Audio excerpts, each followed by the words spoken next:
اصل گفتگو کا آغاز کروں یہ نکتہ واضح ہو جانا چاہیے کہ نبی اکرم صلی اللہ علیہ وسلم نے دو اعتبارات سے مشابہت کا ذکر کیا ہے. موجودہ امت مسلمہ یعنی ہم امت محمد صلی اللہ علیہ وسلم اور سابقہ امت مسلمہ یعنی بنی اسرائیل. السلام علیکم سامعین، آپ لوگ ڈاکٹر اسرار مسجد بہت سے ناز سننا چاہتے ہیں تو ہمارے چینل کو سبسکرائب ضرور کرتے ہیں. اما بعد فقد قال اللہ تبارک و تعالی کما ورد فی سورۃ بنی اسرائیل اور سورۃ الاسراء. معزز حاضرین اور محترم خواتین، السلام علیکم ورحمۃ اللہ وبرکاتہ. میری آج کی گفتگو کا عنوان امت مسلمہ کا ماضی، حال اور مستقبل. تو میں اس بات کو آپ کے سامنے عرض کرنے میں کوئی بات محسوس نہیں کرتا کہ اصل میں یہ مضمون مجھ پر کھلا ہے نبی اکرم صلی اللہ علیہ وسلم کی ایک حدیث کے ذریعے سے. گویا کہ وہ میرے لیے کلید بن گئی اس خزانے کو کھولنے کے لیے چابی کا کام کیا. وہ حدیث ہے عبداللہ بن عمرو بن العاص رضی اللہ تعالی عنہما سے کہ حضور صلی اللہ علیہ وسلم نے فرمایا میری امت پر بھی وہ تمام حالات وارد ہو کر رہیں گے جو بنی اسرائیل پر آئے، بالکل ایسے ہی جیسے کہ ایک جوڑے کی دو جوتیاں ایک دوسرے کے مشابہ ہوتی. اس حدیث نے ایک دم میرے لیے امت مسلمہ کے ماضی، حال اور مستقبل کو سمجھنا ممکن بنا دیا اور اس سمندر کو کوزے میں بند کرنے کا امکان مجھے نظر آیا. چنانچہ سن 74 کے رمضان مبارک میں میں نے ایک مقالہ دیکھا حالت اعتکاف میں. وہ پھر بعد میں میثاق میں شائع ہوا، پھر کتابی شکل میں، کتابچے کی شکل میں شائع ہوا، انگریزی ترجمہ بھی شائع ہوا. آج میں اس موضوع پر آپ سے مخاطب ہوں.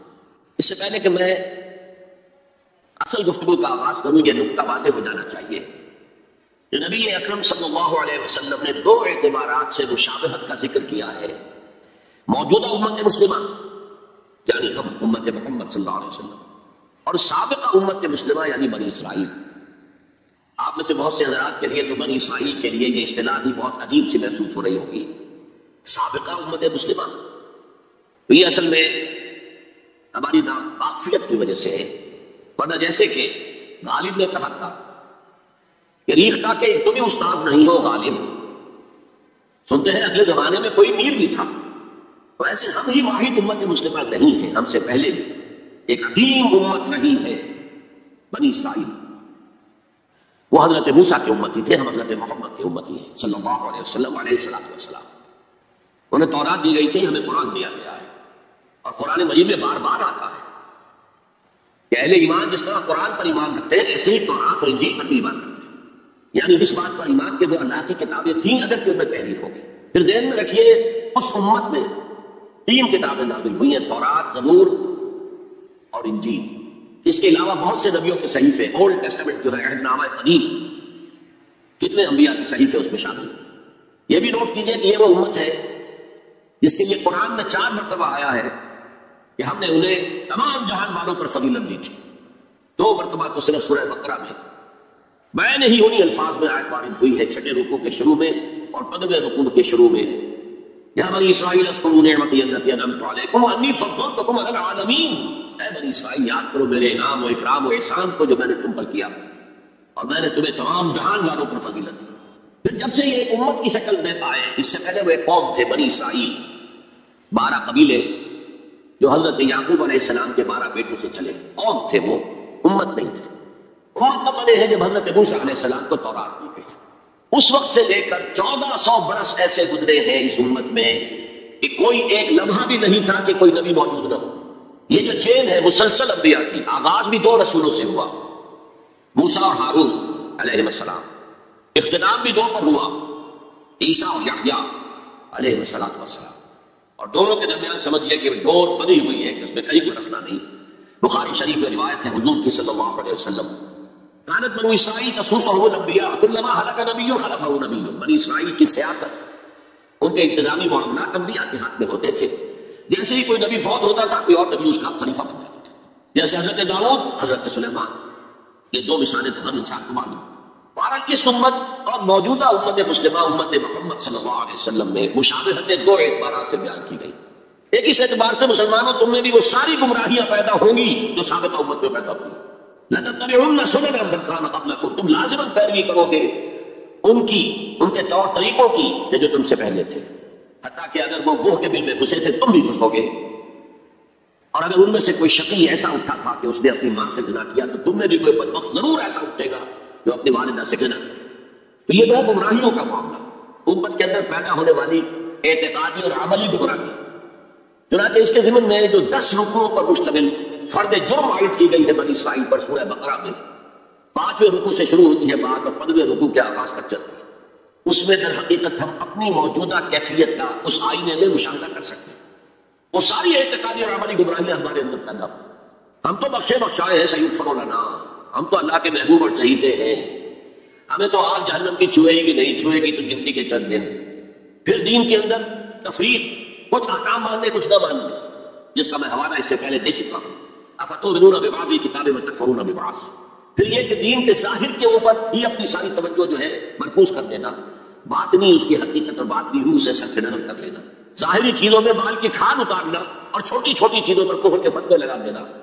جیسے کہ حضرت مسیح نے کہا تھا کہ تم مچھر چھانتے رہ جاتے اور سموچے اونٹ نکل جاتے، دفعہ دین پر تو ہوگا ہے من دیگرم کو دیگری، تم اور ہو میں اور ہوں، اور سودی کاروبار میں بھی کر رہا ہوں وہ بھی کر رہا ہے، کوئی پرواہ نہیں۔ تو ایک پہلو تو یہ ہے، اور وہ بھی ہمارے لیے بہت توجہ طلب ہے کہ ان آیات کو پڑھتے ہوئے ہم اپنا جائزہ لیتے رہیں کہ اصل میں ان آیات میں سورہ بقرہ کے 10 رکوعوں میں اللہ تعالیٰ نے پیش کی ایک آئینہ ہمارے سامنے رکھ دیا کہ اس اعتبار سے تمہارے اندر بھی گمراہیاں پیدا ہو کر رہے گی، تاکہ جن کو بھی اللہ توفیق دے وہ اس آئینے میں اپنی تصویر دیکھ کر اپنی اصلاح کی طرف متوجہ ہو جائے۔ دوسرا اس حدیث میں حضور نے فرمایا کہ جو حالات ان پر وارد ہوئے تھے، ایک ہے ان کی اپنی اعتقادی اور عملی گمراہیاں، ایک ہے جو حالات ان پر واقع ہوئے تھے، وہی حالات امت محمد صلی اللہ علیہ وسلم پر بھی واقع ہوں گے۔ اور اس ضمن میں جو آپ نے تشبیہ دی ہے اس سے زیادہ فصاحت و بلاغت پر مبنی تمثیل یا تشبیہ ممکن نہیں۔ جیسے ایک جوتی کے 2 جوتے، ایک جوڑے کے 2 جوتے، اگر آپ ان کو زمین پر رکھا ہوا دیکھیں گے تو فرق نظر آئے گا، ایک کا پنجہ یوں ہے ایک کا پنجہ یوں ہے، فرق ہے۔ ان کے تلوے ملا دیجئے تو بال برابر فرق نہیں۔ تو ویسے تو ظاہر بات ہے ان دونوں امتوں کی تاریخ میں 2000 سال کا فصل ہے، نصف صدی کا قصہ ہے، 2-4 برس کی بات نہیں۔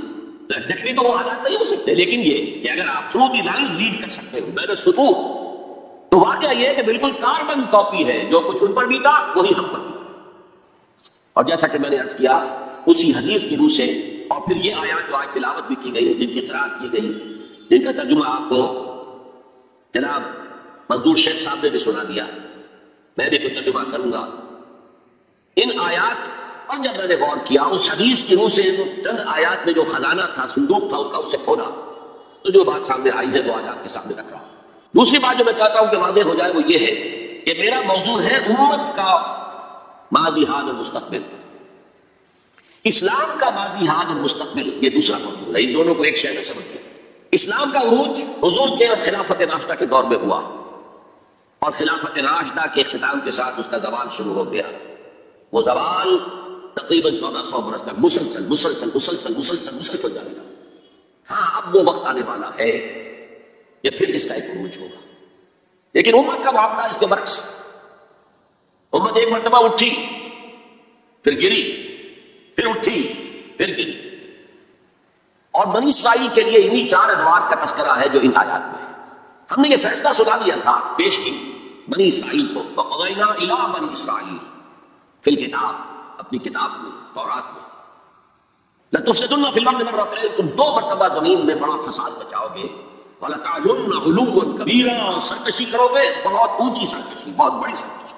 اب یہاں پر حذف سمجھیے، محذوف سمجھیے، انڈرسٹوڈ سمجھیے کہ جب یہ وقت آئیں گے تو تم پر ہمارے عذاب کے شدید کوڑے پڑیں، اس لیے کہ آگے جو لفظ وعدہ آ رہا ہے، فَإِذَا جَاءَ وَعْدُهُ لَهُمَا، تو وعدہ تو عذاب کا تھا، اصل میں یہ تو خبر تھی، صرف یہ وعدہ نہیں تھا کہ تم 2 مرتبہ اپنی تاریخ کے دوران بہت شدید سرکشی کرو گے، اللہ کے خلاف، اللہ کے دین کے خلاف، اللہ کی شریعت کے خلاف بہت فساد بچاؤ گے۔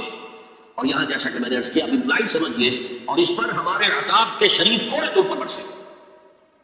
فَإِذَا جَاءَ وَعْدُهُ لَهُمَا، جب وہ 2 وعدوں میں سے پہلے وعدے کا وقت آیا، یعنی عذاب کا وعدہ جو ہم نے تم سے کیا تھا، جو وعید دی تھی تمہیں، فَأَرْسَلْنَا عَلَيْكُمْ عِبَادًا لَنَا أُولِي بَأْسٍ شَدِيدٍ، ہم چڑھا لائے تم پر اپنے وہ بندے جو بہت جنگجو تھے، بہت وحشی تھے، بہت فوجی قوت کے حامل تھے، فَجَاسُوا خِلَالَ الدِّيَارِ، وہ تمہاری آبادیوں میں گھس گئے اور پھیل گئے، وَكَانَ وَعْدًا مَفْعُولًا، اور وہ وعدہ جو ہے پورا ہو کر رہا. اس سے واضح ہو گیا وعدہ عذاب کا تھا. ظاہر بات ہے کہ اس پہلے زوال سے یا پہلے سرکشی سے اس سے قبل یقیناً کوئی دور اچھا تھا جس کے بعد یہ زوال آیا. وہ دور ہے جو ان کی خلافت راشدہ سے تعبیر کیا جا سکتا ہے. حضرت طالوت، حضرت داؤد، حضرت سلیمان علیہ السلام کا دور تقریباً 100 برس. یہ بات میں تفصیل سے ذرا میں عرض کروں گا، اس لیے کہ ہمیں سابقہ امت مسلمہ کی تاریخ جو ہے اس کا بھی خاکہ ذہن میں رکھنا چاہیے. اس لیے کہ مستقبل میں اصل جو پیچ پڑنے والا ہے، جیسے پتنگوں کا پیچ پڑتا ہے، وہ انہی دو امتوں کے مابین ہے بنیادی طور پر. اور اس کے پس منظر کو سمجھنے کے لیے دونوں کی تاریخ کا خاکہ دیتے ہونا چاہیے. پھر فرمایا ثم رددنا لكم الكرة عليهم، پھر ہم نے لوٹا دی تمہاری باری ان پر. وامددناکم باموال وبنین، اور ہم نے تمہاری مدد کی مالوں کے ساتھ، اموال کے ساتھ اور بیٹوں کے ساتھ. وجعلناکم اکثر نفیرا، اور تمہاری تعداد تو وہ پہلے دور عروج کے مقابلے میں بھی زیادہ ہو گئی. ان احسنتم، اگر تم نے کوئی بھلائی کمائی، احسنتم لانفسکم، تو تم نے اپنے لیے کمائی. وَإِنْ أَسَأْتُمْ، اگر تم نے برائی کمائی، فَلَهَا، وہ بھی تمہارے اپنے نفس کے لیے ہے، اپنی جانوں کے لیے ہے. فَإِذَا جَاءَ وَعْدُ الْآخِرَةِ، پھر جب آیا دوسرے وعدے کا وقت، تَيَسُوءُ وُجُوهَكُمْ، پھر دیکھیے وہ الفاظ محذوف مانیے. بَعَثْنَا عَلَيْكُمْ عِبَادًا لَنَا أُولِي بَأْسٍ شَدِيدٍ، پھر ہم نے تم پر اپنے ایسے بندے مسلط کر دیے اور ایسے بندوں کو تم پر چال آئے جو بڑے جنگجو تھے، بڑی قوت رکھنے والے تھے. تو یہاں اب اس کے بعد پڑھیے لِيَسُوءُ وُجُوهَكُمْ، تاکہ وہ تمہارے حلیے بگاڑ دیں، تمہارے چہرے بدل ڈالے. یہ تو لفظی ترجمہ یہی ہونا چاہیے، لیکن بابا آپ کا کیا ہوگا؟ تمہارا حلیہ بگاڑ دیں. وَلِيَدْخُلُوا الْمَسْجِدَ كَمَا دَخَلُوهُ أَوَّلَ مَرَّةٍ، اور وہ داخل ہو مسجد میں، بیت المقدس کی مسجد میں جو حضرت سلیمان نے بنائی تھی، جیسے پہلی مرتبہ داخل ہوئے تھے. پہلی مرتبہ کے ذکر میں اس کا بیان نہیں آیا تھا. یہ قرآن مجید کا اسلوب ہے کہ مقابل کی چیزوں کو حذف کر دیا جاتا ہے تاکہ اختصار سے کام دیا جائے. وَلِيَدْخُلُوا الْمَسْجِدَ كَمَا دَخَلُوهُ أَوَّلَ مَرَّةٍ، پہلی مرتبہ جیسے وہ داخل ہوئے تھے. وَلِيُتَبِّرُوا مَا عَلَوْا تَتْبِيرًا، اور جس چیز پر بھی انہیں اختیار حاصل ہو جائے اسے برباد کرتے رہتے، تباہ کرتے. یہ ہے چند آیات جن میں بنی اسرائیل کے تاریخ کے، ان میں تو 3 ادوار کا ذکر ہے، لیکن ایک دور جو ہے ان کا امپلائڈ ہے کہ پہلے دور عذاب یا دور زوال سے پہلے ان کا ایک سنہری دور بھی تھا. اب ذرا میں چاہتا ہوں کہ بنی اسرائیل کی تاریخ کا خاکہ دل میں جمع ہے. 1400 قبل مسیح میں حضرت موسیٰ کو تورات ملی، تو 1400 قبل مسیح سے بنی اسرائیل ایک امت کی حیثیت سے ان کی تاریخ شروع ہوئی. حضرت موسیٰ کے زمانے میں جب تورات حاصل کرنے کے بعد پھر آپ آگے بڑھے فلسطین کی طرف، اور آپ نے بنی اسرائیل سے کہا کہ اب داخل ہو جاؤ اور جنگ کرو، جو لوگ یہاں ہیں انہیں یہاں سے نکالو، مشرکین ہیں، نہایت گمراہ قوم یہاں آباد ہے، یہاں سے نکالو، تاکہ یہ سرزمین جہاں تمہارے جد امجد ابراہیم رہتے تھے، یہ سرزمین جہاں تمہارے جد امجد اسحاق رہتے تھے، حضرت یعقوب رہتے تھے، اور جہاں سے وہ ہجرت کر کے مصر تشریف لے گئے تھے، تم دوبارہ وہ زمین حاصل کرو. لیکن انہوں نے جنگ سے صاف انکار کر دیا. فَذْهَبْ أَنْتَ وَرَبُّكَ فَقَاتِلَا إِنَّا هَاهُنَا قَاعِدُونَ، اے موسیٰ جاؤ، تم جاؤ، تمہارا رب جائے، تم جا کے جنگ کرو. وہ تو بڑے بڑے طویل غصہ لوگ ہیں، بڑے خوخار لوگ ہیں، ہم ان سے جنگ کرنے کی پوزیشن میں نہیں ہیں، ہم تو یہاں بیٹھے. حضرت موسیٰ پر اس قدر شدید بیزاری طاری ہوئی، آپ نے اللہ کی جناب میں دعا کی، رب انی لا املک الا نفسی واخی، پروردگار مجھے تو اختیار ہے تو اپنی جان پر اور اپنے بھائی ہارون کی جان پر. اب یہ پوری قوم انکار کیے بیٹھی ہے. 6 لاکھ میں سے صرف 2 افراد نکلے تھے، یوشع ابن نون جو بعد میں جانشین ہوئے حضرت موسیٰ کے اور نبی تھے، جوشوا کہتے ہیں بائبل میں انہیں، اور کالب بن یفنہ، یہ دو رسول، 2 ان کے یہ امتی، 4 آدمی. ظاہر بات ہے کہ وہ کیسے جنگ کرتے. تو حضرت موسیٰ کی دعا تھی کہ رب انی لا املک نفسی الا نفسی واخی فافرق بیننا وبین القوم الفاسقین. کو اللہ اب ہمارے اور ان فاسقوں کے درمیان علیحدگی کر دے، میں اب ان کے ساتھ نہیں رہنا چاہتا، ان ناہنجاروں کے ساتھ نہیں رہنا چاہتا.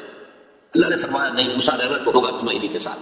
البتہ انہیں ہم یہ سزا دے رہے ہیں کہ 40 برس تک یہ ارض مقدس اب ان پر حرام ہو گئی، اسی سے رائے سینہ میں بھٹکتے پھریں گے. یتیہون فی الارض، اسی سے اس سینہ کے سیرا کو سیرائے تین کہا جاتا ہے، یتیہون فی الارض. اسی 40 سال کے دوران میں حضرت موسیٰ کا انتقال ہو گیا، حضرت ہارون کا انتقال ہو گیا، بلکہ یوں سمجھیے کہ تقریباً پوری نسل جو مصر سے نکل کر آئی تھی وہ فوت ہو گئی. اب ایک نئی نسل پیدا ہوئی سیرا، جو غلامی کا نام اٹھائے ہوئے نہیں تھی. سیرا کی وسعت میں پیدا ہوئے، جیسے کہ اقبال کہتا ہے فطرت کے مقاصد کی کرتا ہے نگہ بانی، یا بندے صحرائی یا مرد کوہستانی. شہری لوگوں کے اندر تو طرح طرح کی کمزوریاں آ جاتی ہیں، اخلاقی اعتبار سے بھی بڑے بڑے شہر اس کے اندر جو بھی خرابیاں آتی ہیں وہ سب کو معلوم ہے۔ تو فطرت کے مقاصد کی کرتا ہے کہ پانی یا بندہ صحرائی یا مردے کو ہنستا ہے۔ تو صحرا میں جو نسل پیدا ہوئی اب 40 سالوں میں اور وہ جوان ہو گئی، اس نے پھر یوشوا یعنی حضرت یوشع ابن نون کی سلطنتی میں جہاد کیا، قتال کیا۔ جیریکو، اریحا اس کا نام تھا، آج کل آپ پڑھتے ہوں گے اخبارات میں، وہ اسرائیل میں اور جو فلسطین کے شہروں میں جیریکو ایک مشہور شہر ہے، سب سے پہلے وہ فتح کیا، اس کے بعد پورا فلسطین فتح کر لیا۔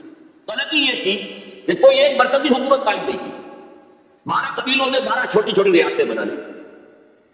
اب 12 ریاستیں ہوں گی تو آپس میں کھٹ پٹ بھی ہوگی، اختلافات بھی ہوں گے، جیسے ہمارے دور زوال میں ہندوستان میں جب مغلیہ سلطنت کا جو کنٹرول تھا وہ ڈھیلا پڑ گیا تو اب ہر جگہ پر راجے ہیں، مہاراجے ہیں، نواب ہیں، لوکل لوگ کھڑے ہو گئے اور ان پر کوئی کنٹرول اب مرکز کا نہیں رہا۔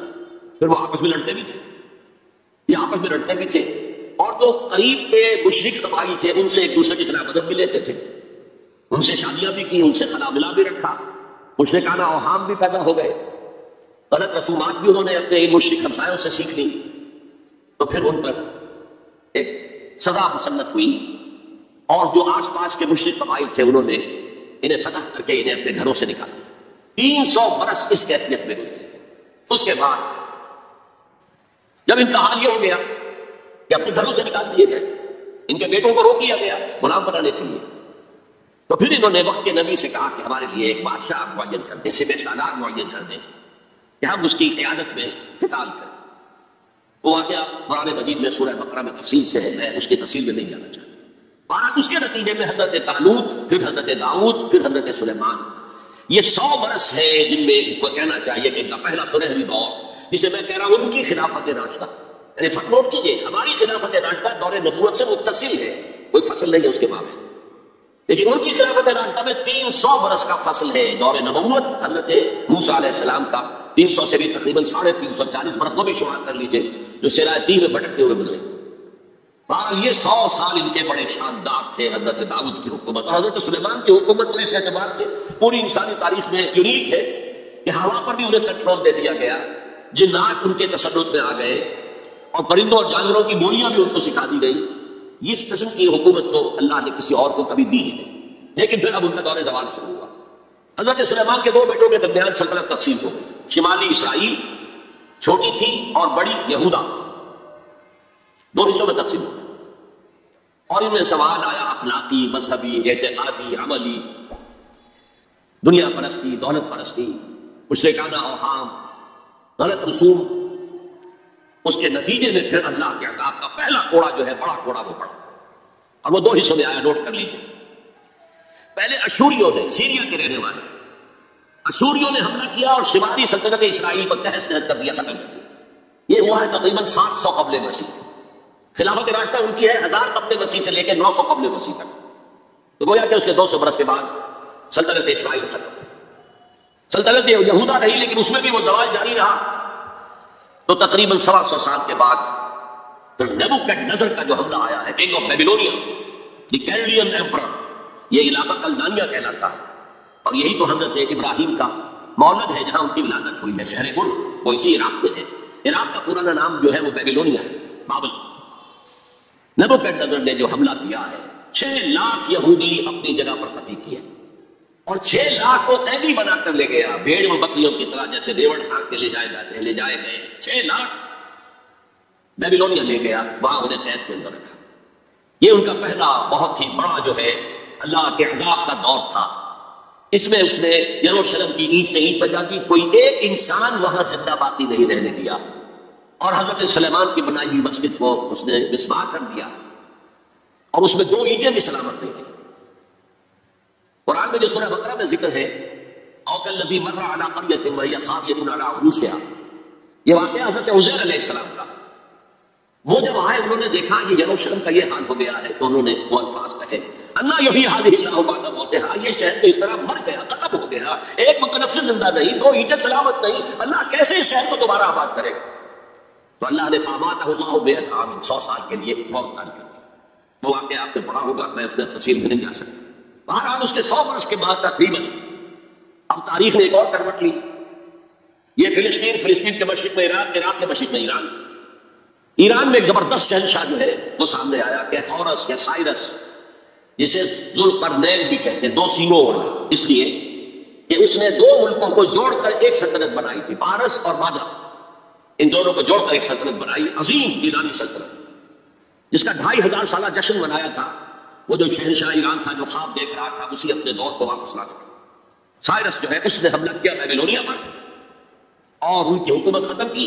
نیبوکڈنیزر کے جو بھی وہاں اس وقت وارث تھے، اور یہودیوں کو اجازت دے دی کہ تم جا سکتے ہو اور جا کر اپنا معبد بھی دوبارہ تعمیر کر سکتے ہو۔ اس نے مدد بھی کی، اس کے جانشینوں نے بھی مدد کی، ساز و سامان بھی کیا بناؤ اور اپنی سلطنت میں دوبارہ آباد ہو۔ اس وقت حضرت عزیر علیہ السلام کی دعوت توبہ کی طرح، توبہ کرو توبہ کرو توبہ کرو، ریپینٹ ریپینٹ ریپینٹ، اصلاح کرو اپنے اعمال کی، اپنے عقائد کی، اور یہ دعوت مفید ہوئی اور ایک رینائسنس ہو گیا، احیاء ہو گیا بنی اسرائیل کے اندر، مذہبی روحانی اخلاقی اعتبار سے ایک احیاء ہو گیا۔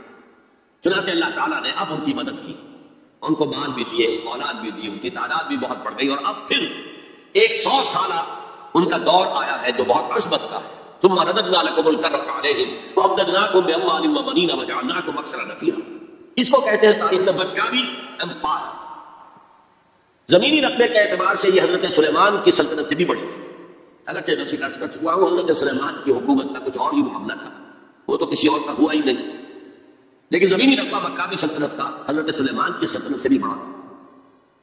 لیکن اس کے بعد پھر وہی ہوا، پھر وہی تباہ، پھر اسی طریقے سے مشرکانہ اوہام عقائد کے اندر گھس گئے، بدعات، رسومات نئی سے نئی، اپنے آس پاس کے اڑوس پڑوس کے لوگوں سے چیزیں سیکھ کر اپنے اندر داخل کرنا، دنیا پرستی، شہوت پرستی، پھر ان کے اوپر عذاب کے کوڑے برسے۔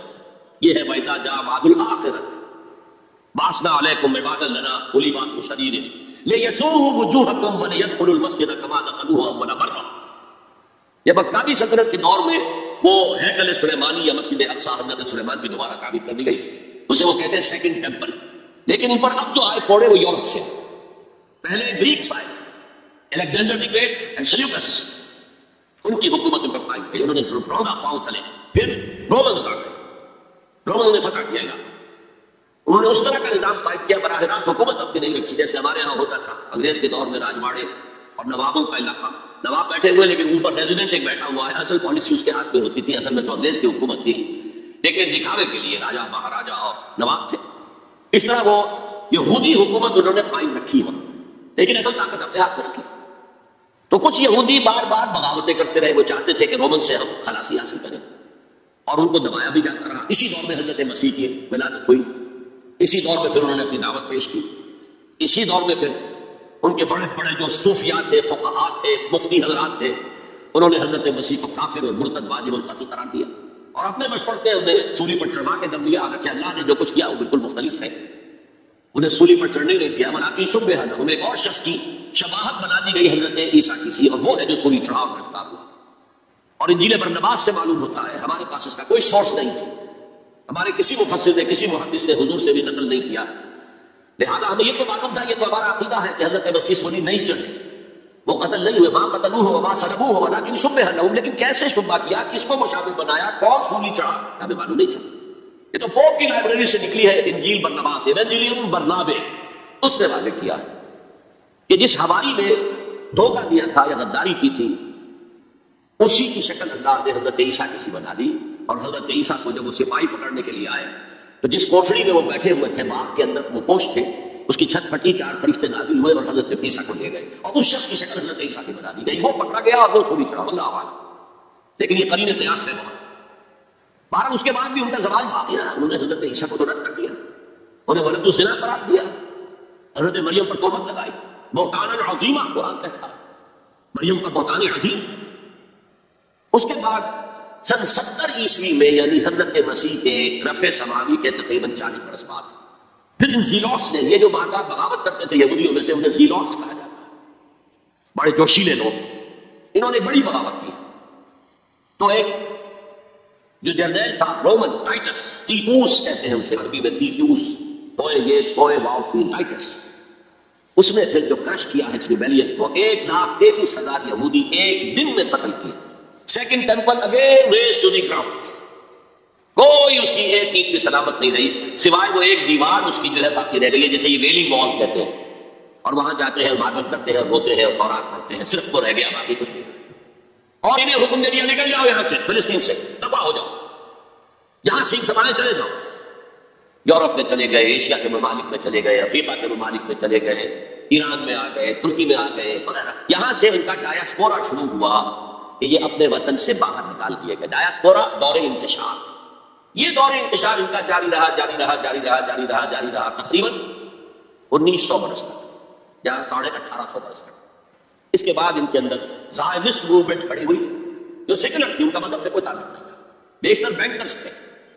انہوں نے زائنزم کی تحریک کو منظم کیا۔ 1897 میں انہوں نے protocols of the world Zionism وہ پاس کیے، اور اس کے بعد انہوں نے لابینگ جو کی ہے برطانیہ کی حکومت سے، تو اس سے بالفور ڈکلریشن دے لیا 1917 میں، جس سے انہیں واپس آ کر فلسطین میں آباد ہونے کا حق مل گیا۔ اس کے بعد 1948 میں ان کی ریاست امریکہ نے قائم کرا دی، یو این او کے تھرو، اسرائیل قائم ہو گیا۔ 1967 میں اس نے اپنی حدود بڑھا لی، اور جو 1948 میں اسرائیل قائم ہوا تھا اس میں یروشلم کو 2 حصوں میں تقسیم کیا گیا تھا۔ مشرقی حصہ مسلمانوں کے پاس رہے گا، فلسطینیوں کے پاس، مغربی حصہ جو ہے وہ یہودیوں کے پاس رہے گا۔ اور مشرقی حصے ہی میں وہ ٹیمپل ماؤنٹ ہے جہاں کبھی ہونا تھا ان کا معبد، اسے چونکہ ٹیمپل کہتے ہیں اس لیے ٹیمپل ماؤنٹ، وہ پہاڑی جس کے اوپر کے وہ ٹیمپل تھا، اور وہاں مسلمانوں کے دور میں وہاں پر مسجد اقصیٰ بن گئی، اور وہاں پر قبۃ الصخرہ، وہ چٹان جہاں سے حضور کا آسمانی سفر شروع ہوا تھا معراج کا، اس چٹان پر عبد الملک بن مروان جو بنو امیہ کا ایک بڑا خلیفہ تھا، بڑا بادشاہ تھا، اس نے یہ ڈوم بنائی جو آج آپ کو نظر آتی ہے ٹی وی کے اندر، ڈوم آف دی راک۔ اب جو ان کا پروگرام ہے وہ میں پھر بعد میں عرض کروں گا مستقبل کے حوالے سے، لیکن یہ نوٹ کر لیجیے کہ اسی ڈایاسپورا کے دوران، ڈایاسپورا تو شروع ہو گیا 70 عیسوی میں، اس کے پورے 500 برس بعد ولادت ہوئی ہے حضور کی صلی اللہ علیہ وسلم، اور اسی عرصے کے دوران 300 عیسوی میں ایمپرر کانسٹنٹائن نے عیسائیت قبول کر لی، اور پورا جو ہے رومن امپائر عیسائی ہو گئی۔ تو حضور کے زمانے میں یروشلم پر قبضہ تھا عیسائی، اس کی حکومت تھی، اور حضرت عمر کے زمانے میں جب فتح ہوا ہے یروشلم تو عیسائیوں نے ہینڈ اوور کیا ہے، وہ بھی ایک لمبی کہانی ہے، کیوں کیا ہے، کیسے کیا ہے، اس وقت میں اس میں نہیں جانا چاہتا۔ بہرحال یہ خاکہ ذہن میں جمائیے کہ ان کا پہلا عروج حضرت موسیٰ کے 300 برس بعد، 100 برس کا ان کی خلافت راستہ کا دور، پھر ان کا زوال اسیرینز کے ہاتھوں پٹائی اور نیبوکڈنیزر کے ہاتھوں پٹائی، اور the period of captivity in Babylonia.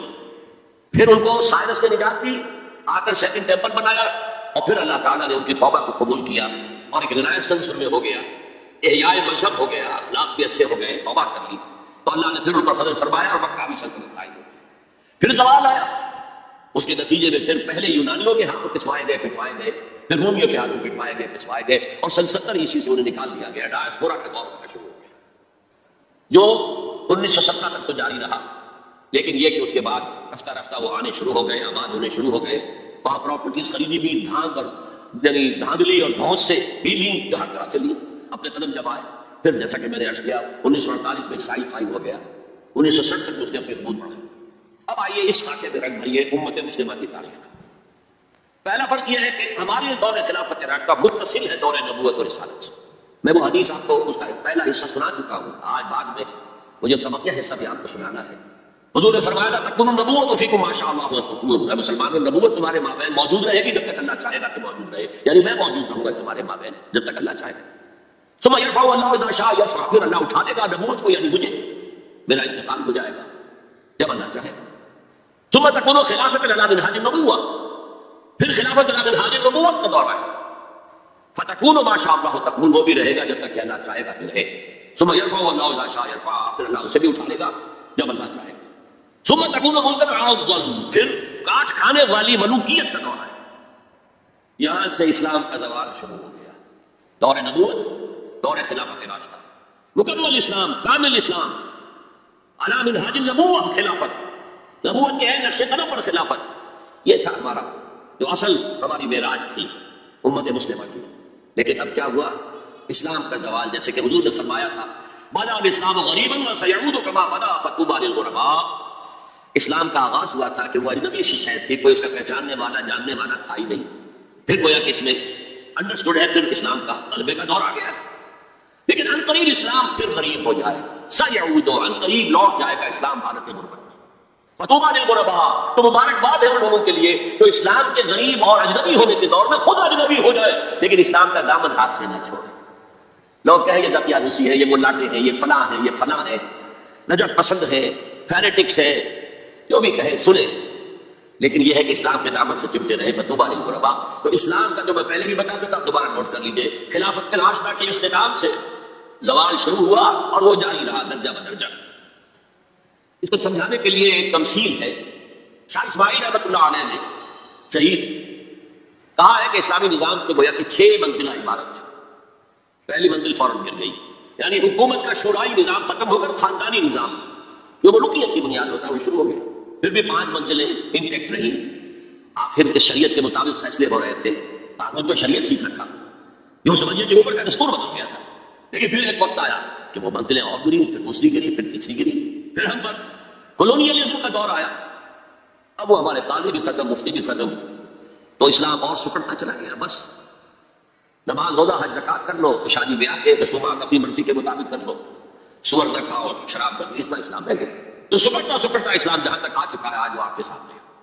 لیکن اسلام کا تو زوال شروع ہو گیا خلافت راشدہ کے بعد، امت کا عروج جاری رہا۔ یہ پہلا دور عروج 600 برس تک جاری رہا under the leadership of the Arabs, بنو امیہ کا دور، بنو عباس کا دور، ہارون الرشید کا دور، مامون الرشید کا دور، عظیم سلطنت تھی، عظیم مملکت تھی، دنیا کی عظیم ترین اس وقت یہ مملکت کے درجے میں تھی۔ علوم کا چرچا ہو رہا تھا، فنون کا چرچا ہو رہا تھا، کتابیں ٹرانسلیٹ ہو رہی ہیں، یونانی سے سائنس اور فلسفے کی کتابیں جو ہے وہ ٹرانسلیٹ کی جا رہی ہیں، ہندوستان سے لیا جا رہا ہے۔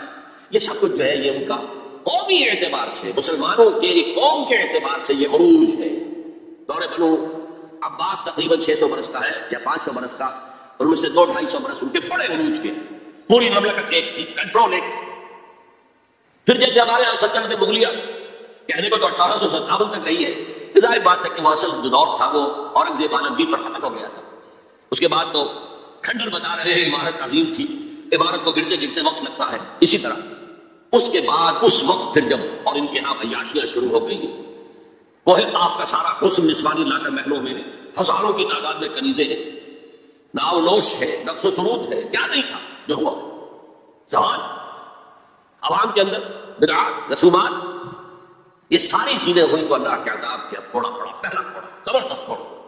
جیسے وہاں 2 حصوں میں آیا تھا، کارمل کاپی بتا رہا ہوا، حزب نال بن نال، پہلے شمال سے آئے کروسیڈرز، صلیبی ہورڈز، انہوں نے میڈیٹرینین کا سارا ساحلی علاقہ تہس نہس کر دیا اور 1099 میں یروشلم بھی فتح کر لیا، اور اتنا خون بہایا ہے، اتنا خون بہایا ہے، وہ خود یہ لکھتے ہیں ان کے ہسٹورینز کہ جب صلیبی داخل ہوئے ہیں ان کے فوجی گھوڑوں کے اوپر سوار ہو کر تو گھوڑوں کے گھٹنوں تک خون کی ندیاں بہ رہی تھیں۔ اس کے بعد 88 برس تک یہ یروشلم عیسائیوں کے قبضے میں رہا، 88 لانگ ایئرز۔ کھویا عربوں نے واپس دینے کی سکت عربوں میں نہیں تھی، عیاشیوں کی وجہ سے وہ کمزور ہو چکے تھے، کھوکھلے ہو چکے تھے۔ واپس لینے والا کرد تھا، کرد خون، صلاح الدین ایوبی رحمۃ اللہ۔ یہ ہوا 1187 عیسوی میں، 1099 میں قبضہ ہوا، 1187 عیسوی میں واپس لیا، 88 برس تک وہ کروسیڈرز کے قبضے میں۔ اور اس کے بعد جیسے نبوکڈ آیا تھا مشرق سے، عراق فلسطین کے مشرق میں، تو ہم پر جو طوفان آیا ہے، جو مسلمانوں پر اس وقت عذاب الہی آیا ہے، تو تاتاریوں کے ہاتھ کروڑوں مسلمان قتل ہوئے، لاکھوں کی بات نہیں۔ بنی اسرائیل کی امت چھوٹی سی امت تھی، یہ امت بہت مستی تھی، اگر ان کے لاکھوں قتل ہوئے تھے تو ان کے تو کروڑوں ہوئے۔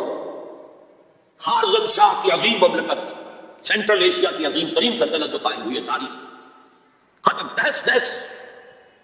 ایسا بھی کیا ہے تاتاری وحشیوں نے کہ ایک آبادی کے تمام انسانوں کو قتل کرنے کے بعد ان کے صرف سر علیحدہ کیے، سریاں، ان کو جمع کر کے ایک پہاڑی کی شکل بنائی، اس پہاڑی پر دست جما کر ایک وحشی تاتاری سردار نے بیٹھ کر شراب پی، اور مسلمانوں پر دہشت اس درجے تھی کہ اگر 15-20 مسلمان بھی کہیں کوئی تاتاری جو ہے انہیں مل جاتا تھا اکیلا، اور وہ مسلح بھی نہیں، اور وہ کہتا تھا کھڑے رہو، یہیں پر میرے پاس اس وقت تلوار دیں گے، میں تلوار لے کر آ کے تم سب کو قتل کروں گا۔ وہ کھڑے رہتے تھے جیسے کہ بھیڑیں بکریاں کھڑی ہیں، اور وہ آ کر ایک ایک کو قتل کرتے۔ ضربت علیہم الذلۃ والمسکنۃ وباؤوا بغضب من اللہ۔ یہ دور انتہائی تاریخ دور تھا، انتہائی تاریخ دور تھا۔ عالم اسلام کا نقشہ وہی تھا جو حضرت عزیر نے جب دیکھا تھا یروشلم کو تو کہا تھا انا یحیی ہذہ اللہ بعد موتہا، اسی طرح سے عالم اسلام میں کوئی امید دور دور تک نظر نہیں آ رہی تھی کہ اس کا کوئی احیاء ہو، لیکن پھر احیاء ہوا، دوسرا دور آیا، لیکن ایک فرق کے ساتھ۔ سابقہ امت جو تھی بنی اسرائیل، وہ ایک نسل پر مشتمل تھی، ایک قوم، اس کا احیاء بھی اسی کے اندر ہوا ہے۔ امت محمد ملٹی نیشنل امت تھی، عرب اس کا نیوکلیس تھے، کوئی شک نہیں، اب بھی نیوکلیس ہے، لیکن جیسے کہ ایٹم کے ایک مرکز میں تو نیوکلیس ہوتا ہے جس میں پروٹونز ہوتے ہیں، پازیٹیو چارج ہوتا ہے، پھر چاروں طرف اس کے الیکٹرانز گھوم رہے ہوتے ہیں، تو اسی طرح ان امیین کے گرد ایرانی آ گئے، شامی آ گئے، رومی آ گئے، تبتی آ گئے، بربر آ گئے، ہندی آ گئے، ترک آ گئے، یہ سب الیکٹرانز کی طرح۔ لہذا اب جو احیاء ہوا ہے امت کا، وہ غیر عرب معزول کر دیے گئے۔ 1258 میں خارزم شاہ کی سلطنت کو تہس نہس کر کے، افغانستان کے اکثر حصے کو برباد کر کے، تہوبالا کر کے، پھر ایران کی سلطنت کو تہس نہس کر کے، اور عراق کے مشرقی پورے نصف حصے کو ختم کر کے 1258 عیسوی میں انہوں نے بغداد فتح کیا ہے، اور آخری خلیفہ بنو عباس کا مستعصم باللہ، اس کو محل سے نکالا ہے، ایک جانور کی کھال میں لپیٹ کر گلی میں ڈال دیا، گھوڑے دوڑا دیے، کچل دیا، جس پر شیخ سعدی نے کہا تھا آسمان را حق بود در خوب بارک بر زمین بر زوال ملک مستعصم امیر المومنین، امیر المومنین مستعصم باللہ کے زوال پر اگر آسمان خون کی بارش کرے تو اسے حق ہے۔ آسمان را حق بود در خوب بارک بر زمین، بارش زمین پر آئے خون کی تو وہ حق ہے اسے، بر زوال ملک مستعصم امیر المومنین، خلیفہ مستعصم باللہ امیر المومنین کے اس انجام۔ اب نوٹ کیجئے جیسے وہاں پر پھر رینیسنس ہوئی تھی، لیکن میں بتا چکا وہ ہوئی اسی قوم کے اندر، یہاں یہ مجبوری نہیں تھی، ملٹی نیشنل ہے۔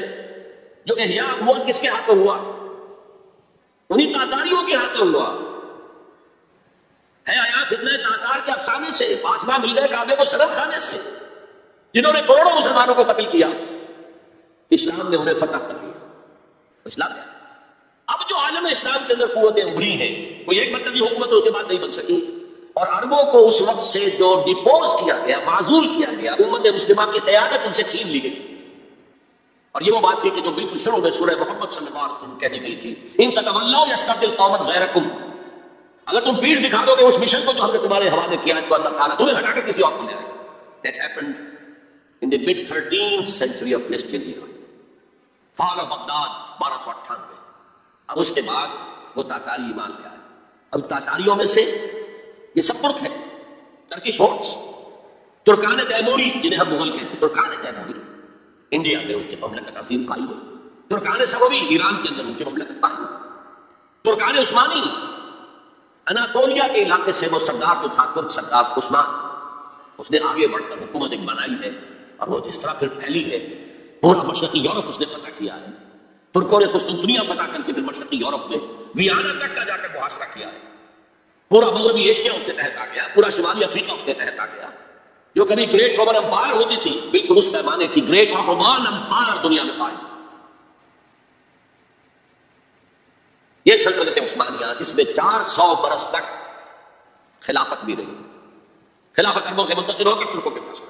خلافت عثمانیہ جسے ہم کہتے ہیں کہ ملوکیت تھی، بنو امیہ کا دور بھی ملوکیت کا دور تھا، بنو عباس کا دور بھی ملوکیت کا دور تھا، اور یہ جو خلفاء عثمانی کہلاتے ہیں ترک، یہ بھی ملوکیت کا دور تھا۔ ملکن اعظم، کٹھری ملوکیت۔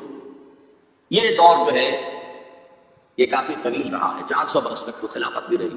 اس کے بعد پھر زوال آیا، سلطنت عثمانیہ بھی یورپ کا بڑے دماغ بن گئی۔ کمال آتا ہے، ہر کمال ہے زوال ہے۔ جیسے کہ اسپینیل ایک فلاسفر آف ہسٹری ہے، اور اس نے کہا ہے کہ قوموں کے عروج و زوال کا معاملہ عام انسانوں کے عروج و زوال کے مشابہ ہے۔ انسان پیدا ہوا، جوان ہوا، طاقت میں آیا، قوت میں آیا، جوش فل بنا، پھر ادھیڑ عمر ہوئی، پھر ڈھیلا پڑا، پھر بوڑھا ہوا، پھر بگیا۔ قومیں اسی طرح ابھرتی ہیں، طاقت پکڑتی ہے، پورے اپنے شان پر آتی ہے، جوبن پر آتی ہے، پھر قومیں ڈھیلی پڑتی ہیں، اور قوموں کے اندر زوال آتا ہے۔ عربوں پہ زوال آیا تو اللہ تعالیٰ نے ترکوں کے حوالے کر دیا۔ اب ایک نقطہ نوٹ کیجیے، یہ جو ہمارے دو دور عروج آئے، ان میں سے ایک میں عربوں کے جو زیر قیادت دور تھا، اس میں یورپ میں داخل ہوئے مسلمان عرب اور بربر جبل الطارق کے ذریعے سے، طارق ابن زیاد کی سرکردگی میں، جو موسیٰ ابن حسین کے بہت بڑے جرنیل تھے، اور آئیبیرین پیننسولا پورا فتح کر لیا، پورا موجودہ پورچوگل اور اسپین پورا کا پورا، پائرینیز کو کراس کیا، سلسلہ کو جو ہے جو فرانس کو علیحدہ کرتا ہے اسپین سے، آئیبیرین پیننسولا سے، اور ہارٹ آف فرانس تک پہنچ گیا۔ لیکن وہاں ایک بڑی زبردست شکست تھی، ایک بہت بڑے فرانسیسی سردار نے، یہ 732 کا واقعہ ہے، حضور کے انتقال کے 100 برس بعد، 632 میں حضور کا انتقال ہوا، 732 میں بڑی زبردست شکست ہوئی۔ حالانکہ جب کہ یہ سیلاب جا رہا تھا تو عجیب بات ہے جو آپ نے شاید کبھی نہ سنی ہو، انگلینڈ میں شہنشاہ تھا ایمپرر ہوسا، HOSSA، وہ ایمان لے آیا، اس نے دیکھا یہ سیلاب میرا بھی ستیہ ہو جائے گا، پورا آئیبیرین پیننسولا ان کے سامنے جو ہے وہ بابات کر چکے ہیں، وہ اسلام لے آیا، اس نے وفد بھیج دیا اسپین میں کہ میں تو اسلام لے آیا۔ بعد میں جب مسلمان ریٹریٹ انہیں کرنا پڑا فرانس سے نکل کر اور رہ گئے پائرینیز کے ویسٹ ساؤتھ ویسٹ ہی میں، تو پھر وہ دوبارہ عیسائی ہوئے۔ بہرحال دوسرا ہمارا دور جو ہے اس کے بعد جو زوال کا دور شروع ہوا ہے، دیکھیے جیسے یہودیوں پر یورپ کی طاقتیں آئی تھی، لیکن وہاں صرف یہ فرق ہے کہ eastern Europe, the Greeks and the Romans, ہم پر جو آئے وہ ویسٹرن اور سینٹرل یورپ کے لوگ آئے۔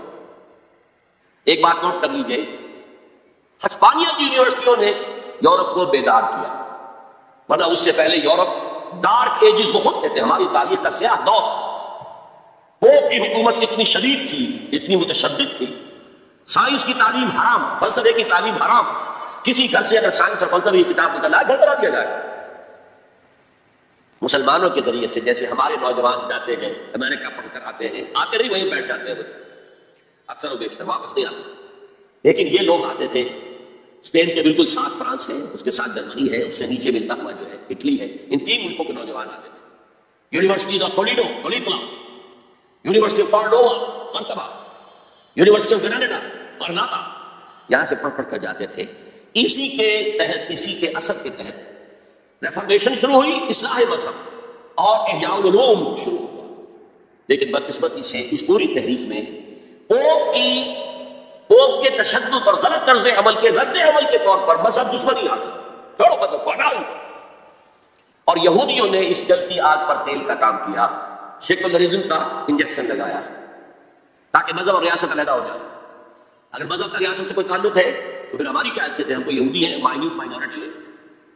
اگر مذہب علیحدہ، سیاست علیحدہ، ریاست علیحدہ، تو آپ بھی مکمل شہری ہیں، برابر کے حقوق ہے، یہ انہیں سوٹ کرتا تھا۔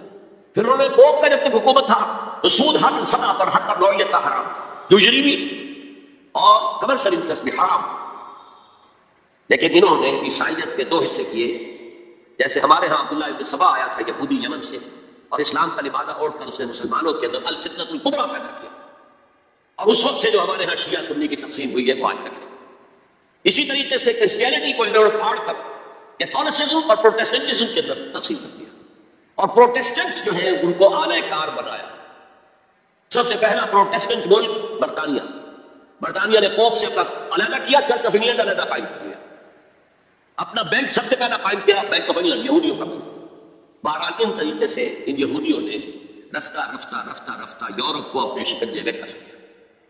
اب یہ جو رینیسنس ہوا اور احیاء العلوم ہوا اور سائنس کی ترقی ہوئی، نئی نئی ایجاد ہوئی، نئی نئی چیزیں جو ہے وہ انسان نے تلاش کی، دریافت کی، فورسز آف نیچر، اور انہیں جو ہے ہارنس کیا، انہیں ایکسپلائٹ کیا، انہیں استعمال کیا، تو ایک پاور پوٹینشل پیدا ہو گیا سینٹرل یورپ کے اندر، اور طاقت تو پھر اپنا نفوذ چاہتی ہے ادھر ادھر۔ وہی طاقتور پہلوان ہو تو ادھر بھی جاتا ہے کندھا مارے گا، ادھر بھی کندھا مارے گا، وہ تو طاقت کا ظہور وہ چاہتا ہے۔ لیکن نوٹ کر لیجئے، عالم اسلام کا پہرے دار سلطنت عثمانیہ بہت مضبوطی کے ساتھ کھڑی ہوئی تھی۔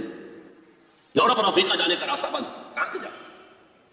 The Great Ottoman Empire standing as a sentinel، ایک سنتری کی حیثیت کھڑی، خشکی کے راستے جانا ممکن نہیں تھا۔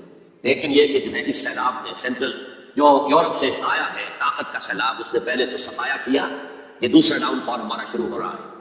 سب سے پہلے صفایا کیا ہسپانیہ، 1492 میں فال آف گریناڈا، آخری مسلمان ریاست غرناطہ کی ختم ہو گئی 1492۔ اس کے بعد تقریباً 10 سال کے اندر اندر ہسپانیہ کو پاک کر دیا گیا مسلمانوں سے، یا قتل کر دیے گئے، یا جلا دیے گئے، یا کچھ نے عیسائی بن کر جانے بچائی، اور باقی کوئی جہازوں میں بھر بھر کر لے جا کر نارتھ افریقہ کے ساحل پر ڈمپ کر دیا۔ یہ ہے زوال ثانی ہمارا، اور اس کے اوپر اللہ کے عذاب کے پھوڑے۔ ہسپانیہ 800 برس جہاں حکومت کی، مسلمان کا نام و نشان ہے۔ 1492 میں ہوا تھا فال آف گریناڈا، 1498 میں واسکو ڈی گاما نے راستہ تلاش کر لیا مشرق کا، آٹومان امپائر کو بائی پاس کر کے افریقہ کے مغربی ساحل کے ساتھ نیچے تک جا کر round the Cape of Good Hope, اور پھر وہاں سے مشرق کی طرف جزائر شرق الہند، جاوا، سماٹرا، ملایا، ہندوستان۔ اب یہ کولونیل پاورز اس راستے سے ہندوستان میں فرینچ بھی آئے، انگریز بھی آئے، پورچوگیز بھی آئے، لیکن باقی سب ختم ہو گئے، انگریز باقی رہا۔ مشرق بعید کے اندر ڈچ رہے، اور پھر یہ رفتہ یہ پروسیس ہوتا ہوتا بڑھتا بڑھتا 20ویں صدی کے آغاز میں اپنے کلائمیکس کو پہنچ گیا، جب پہلی جنگ عظیم کے بعد سلطنت عثمانیہ ختم، حصے بکھرے، بلکانائزیشن جسے کہتے ہیں، بلقان کی ریاستیں، یہ سب کیا تھی؟ یہ تو ترکوں کی حکومت تھی۔ یہ جو کوسوو میں اور بوسنیا میں جو مسلمان ہیں، ایک کن کی یادگار ہے، باقیات و صالحات کن کی ہیں؟ اسی دور کی، ترکوں کے دور کی۔ لیکن اب سلطنت عثمانیہ میں عربوں نے انگریزوں کی مدد کی، کرنل لارنس نے عربوں کو آمادہ کیا بغاوت پر، عربوں نے بغاوت کی، انگریزوں کی مدد کی، اور خود ہندوستان سے ہندوستانی فوج گئے انگریز کے تحت، اور انہوں نے جا کر انگریز کی مدد کی۔ جنرل ایلن بی کو قطع لے کر دیا یروشلم، اور جنرل ایلن بی نے جا کر ٹھوکر ماری تھی صلاح الدین ایوبی کی قبر کو، سلاڈین وی آر اگین ہیئر۔ یہ ہمارا سوال جو ہے انتہا کو پہنچ گیا پہلی جنگ عظیم کے بعد۔ وعدے کیے گئے تھے عربوں سے تمہیں آزادی دیں گے، لیکن ہوا کیا؟ حصے بکھرے کر دیے، ٹکڑے کر دیے۔ یہ تمہارا، یہ میرا، یہ اس کا۔ عراق اور مصر ہمارے برطانیہ کا، شام فرانس کا، لیبیا اٹلی کا، پھر الجزائر فرانس کا۔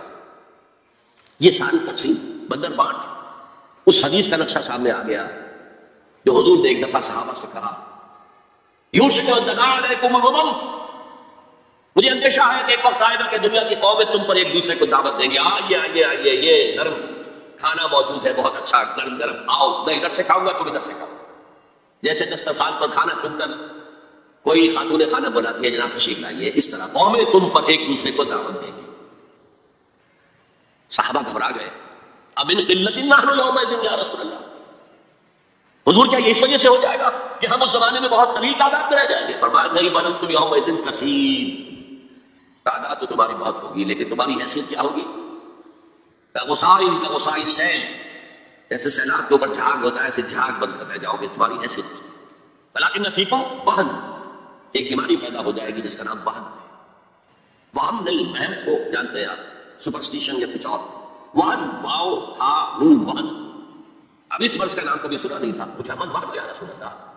فرمایا حب الدنیا وکراہیۃ الموت، جب دنیا کی محبت تمہارے دلوں پر قبضہ کر لے گی اور موت سے تمہیں نفرت ہو جائے گی، بجائے اس کے کہ خوش آمدید کہو کہ نشان مرد مومن ماں کا گویا جو مر گیا تبسم مرد بیہوش۔ میں تمہیں بتاؤں مرد مومن کی نشانی کیا ہے؟ جب موت کا وقت آتا ہے اس کے ہونٹوں پر مسکراہٹ، صورتحال بدل جائے گی، موت سے ڈرو گے، بھاگو گے، فرار کرو، اور دنیا کی محبت تمہارے دل میں پلا دی جائے گی۔ وہ حال عالم اسلام کا حصے بکھرے کر کے تقسیم کر دیا۔ میں اسے اسلام کا ماضی قرار دے رہا ہوں۔ دو عروج، دو زوال، جیسے دو عروج وہاں تھے، دو زوال تھے۔ وہاں پہلے شمال سے آئے تھے ایشوری، یہاں شمال سے آئے کروسیڈرز۔ وہاں مشرق سے آیا تھا نبوکڈنیزر، یہاں مشرق سے آئے تاتاری ہورڈز۔ پھر وہاں دوسرے دور میں وہاں یورپ سے طاقتیں آئی، گریکس آئے، رومنز آئے، ہم پر یورپ کی دوسری طاقتیں آئی، انگریز آئے، فرانسیسی آئے، اسپینیئرز آئے، اٹالینز آئے۔ یہ تمام طاقتیں ہیں کہ جنہوں نے کالونائز کیا مسلم ورلڈ۔ اب دیکھیے، میں ایک بات عرض کر دوں جو مجھے پہلے کہنی چاہیے تھی، یہ حال کس بلا کا نام ہے یہ معین نہیں ہو سکتا، اس لیے کہ ہر لمحہ ایک لمحے پہلے جو ماضی اور ایک لمحے بعد مستقبل، تو حال کیا ہے؟ حال کسے کہتے ہیں؟ جیسے آپ نے جیومیٹری میں پڑھا ہوگا، نقطہ کسے کہتے ہیں؟ پوائنٹ، جس کی کوئی ڈائمنشن نہ ہو، نہ چوڑائی نہ موٹائی کچھ۔ لائن کسے کہتے ہیں؟ جس کی صرف ایک ڈائمنشن ہے، لینتھ ہوگی، اس میں کوئی چوڑائی موٹائی نہیں ہوگی۔ تو یہی موقع حال کا ہے، ماضی اور مستقبل کے درمیان ایک، یوں سمجھیے کہ ایک فرضی سی لائن ہے جسے ہم آپ کہتے ہیں۔ لیکن یہاں امت مسلمہ کے معاملے میں پہلی جنگ عظیم پر جبکہ ہمارے زوال کا معاملہ انتہا کو پہنچ گیا، اس کے بعد سے لے کر اب تک کے دور کو میں حال قرار دے رہا ہوں، تقریباً 1 صدی، ابھی 10 سال کم ہے جس کو میں امت کا حال تھا۔ اس حال کے آغاز میں ہمارے حساس قومی شاعروں نے جو مرثیے کہے ہیں ان میں سب سے نمایاں حالی تھا مولانا حالی، الطاف حسین حالی۔ ان کی مسدس پڑھیے، اس کے سرنامے پر جو 2 اشعار لکھے ہیں، کس قدر درد ہے، کتنا کرب ہے اس میں۔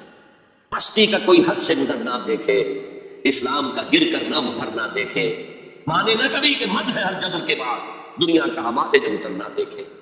یہ مد و جزر میں تو جزر کے بعد مد آتا ہے، ہمارا تو اب جزر ہی جزر ہے، جزر ہی جزر ہے، مد کا کوئی سوال نہیں۔ Beginning with the fall of Spain, 500 برس گن لیجیے، 1492 سے لے کر اور 1920 تک تقریباً سمجھیے یہ ہمارا سوال پٹائی۔ اب تو یہ ہے حال کا معاملہ۔ اس کا جو میری آبزرویشن ہے وہ یہ ہے، اس میں 2 پروسیس چل رہے ہیں سائڈ بائی سائڈ، جیسے قرآن مجید میں ہے سورہ رحمان میں مرج البحرین یلتقیان بینہما برزخ لا یبغیان، چلائے اللہ نے 2 دریا، 2 روئیں چل رہی ہیں سمندر میں، ٹھنڈے پانی کی روئے، گرم پانی کی روئے سائڈ بائی سائڈ ہیں، انٹرمنگل کرتے نہیں، معلوم ہوتا ہے درمیان میں کوئی انویزیبل پردہ ہے، بینہما برزخ لا یبغیان۔ اسی طرح ایک پروسیس تو رینائسنس کا ہے جو شروع ہو گیا تھا تقریباً پہلی جنگ عظیم کے کوئی 10 برس کے بعد، اور ایک یہ کہ ہمارا وہ ڈاؤن فال مزید بڑھتا جا رہا ہے، ہم اور گرتے جا رہے ہیں اور پستی میں جا رہے ہیں۔ یہ دونوں پروسیس ہیں جو ساتھ ساتھ شروع ہوئے۔ رینائسنس کا پروسیس کیا تھا؟ جیسے جیسے یورپین امپیریلزم کا بستر طے ہونا شروع ہوا middle of the 20th century میں، ہندوستان آزاد ہو گیا، پاکستان بن گیا، انڈونیشیا آزاد ہو گیا، مصریوں نے بھی اٹھا کر برٹشرز کو میڈیٹرینین میں پھینک دیا، الجزائر نے آزادی حاصل کر لی، شام سے فرانسیسی چلے گئے وغیرہ وغیرہ۔ یہ بستر کولونیل بیلٹ یہ رول ہو رہا ہے۔ اس سے مسلمانوں کو ایک اپنا ماضی یاد آیا، ہمارا بھی تو ایک نظام تھا نا۔ پہلا جو ہے رینائسنس کا عمل ہوتا تھا آزادی کی تحریکیں جو پوری دنیا میں چلی، صرف کارنوں کی قیادت میں آزادی حاصل کی ہے انڈونیشیا نے، گاندھی اور کانگریس کی قیادت میں آزادی حاصل کی سب کانٹیننٹ میں، محمد علی جناح کی قیادت میں ہندوستان کا ایک حصہ انہوں نے اسلام کے نام پر علیحدہ کرا لیا۔ تو آزادی کی تحریکیں جو ہے یہ فرسٹ فیز تھی اس رینائسنس کا، تاکہ آزادی مل گئی۔ اس کے بعد یہ سیکنڈ فیز آیا، جب آزادی مل گئی تو ہمیں یاد آیا ہمارا بھی تو اپنا ایک نظام ہے نا، ہمارے بھی تو قوانین تھے، فوجداری قانون بھی ہمارا تھا، دیوانی قانون بھی ہمارا تھا، قانون وراثت بھی ہمارا تھا، قانون شہادت بھی ہمارا تھا، فیملی لاز بھی ہمارے تھے۔ تو ایک ارج پیدا ہوئی کہ اب جب کہ ہم آزاد ہو گئے ہیں اب ہمیں اپنا نظام قائم کرنا چاہیے، لہذا اسلامی نظام کے قیام کے لیے تحریکیں کراپ اپ ہوئی ہیں بیک وقت سائملٹینیسلی مختلف ممالک، uni party of Indonesia, Jamaat Islami of the Indian subcontinent, فدائین اسلام ان ایران، خلیفان مسلمون ان ایجپٹ، اور ایجپٹ سے شروع ہو کر پورے عرب دنیا کے اندر، عباد الرحمان لبنان میں، سعید نورسی ترکی، وغیرہ وغیرہ وغیرہ وغیرہ، یہ تحریکیں ابھری ہیں اور ان کے اندر ایک جذبہ اٹھ رہا ہے اپنے ماضی کی بات یافت اسلام کو ایک نظام کی حیثیت سے قائم کرنا۔ انڈین سب کانٹیننٹ میں اسی نعرے کو اپنایا مسلم لیگ نے، اور یہ نعرہ تھا جس کی وجہ سے 46 کے الیکشن میں مسلم لیگ کو وہ حیثیت حاصل ہو گئی کہ وہ مسلمانوں کی واحد نمائندہ جماعت قرار پائی، اور پھر بارگین کرنے کا پورا موقع اسے مل گیا۔ لیکن صرف پاکستان کی تحریک کے معاملے میں مذہب کو انوالو کیا گیا، باقی کہیں نہیں۔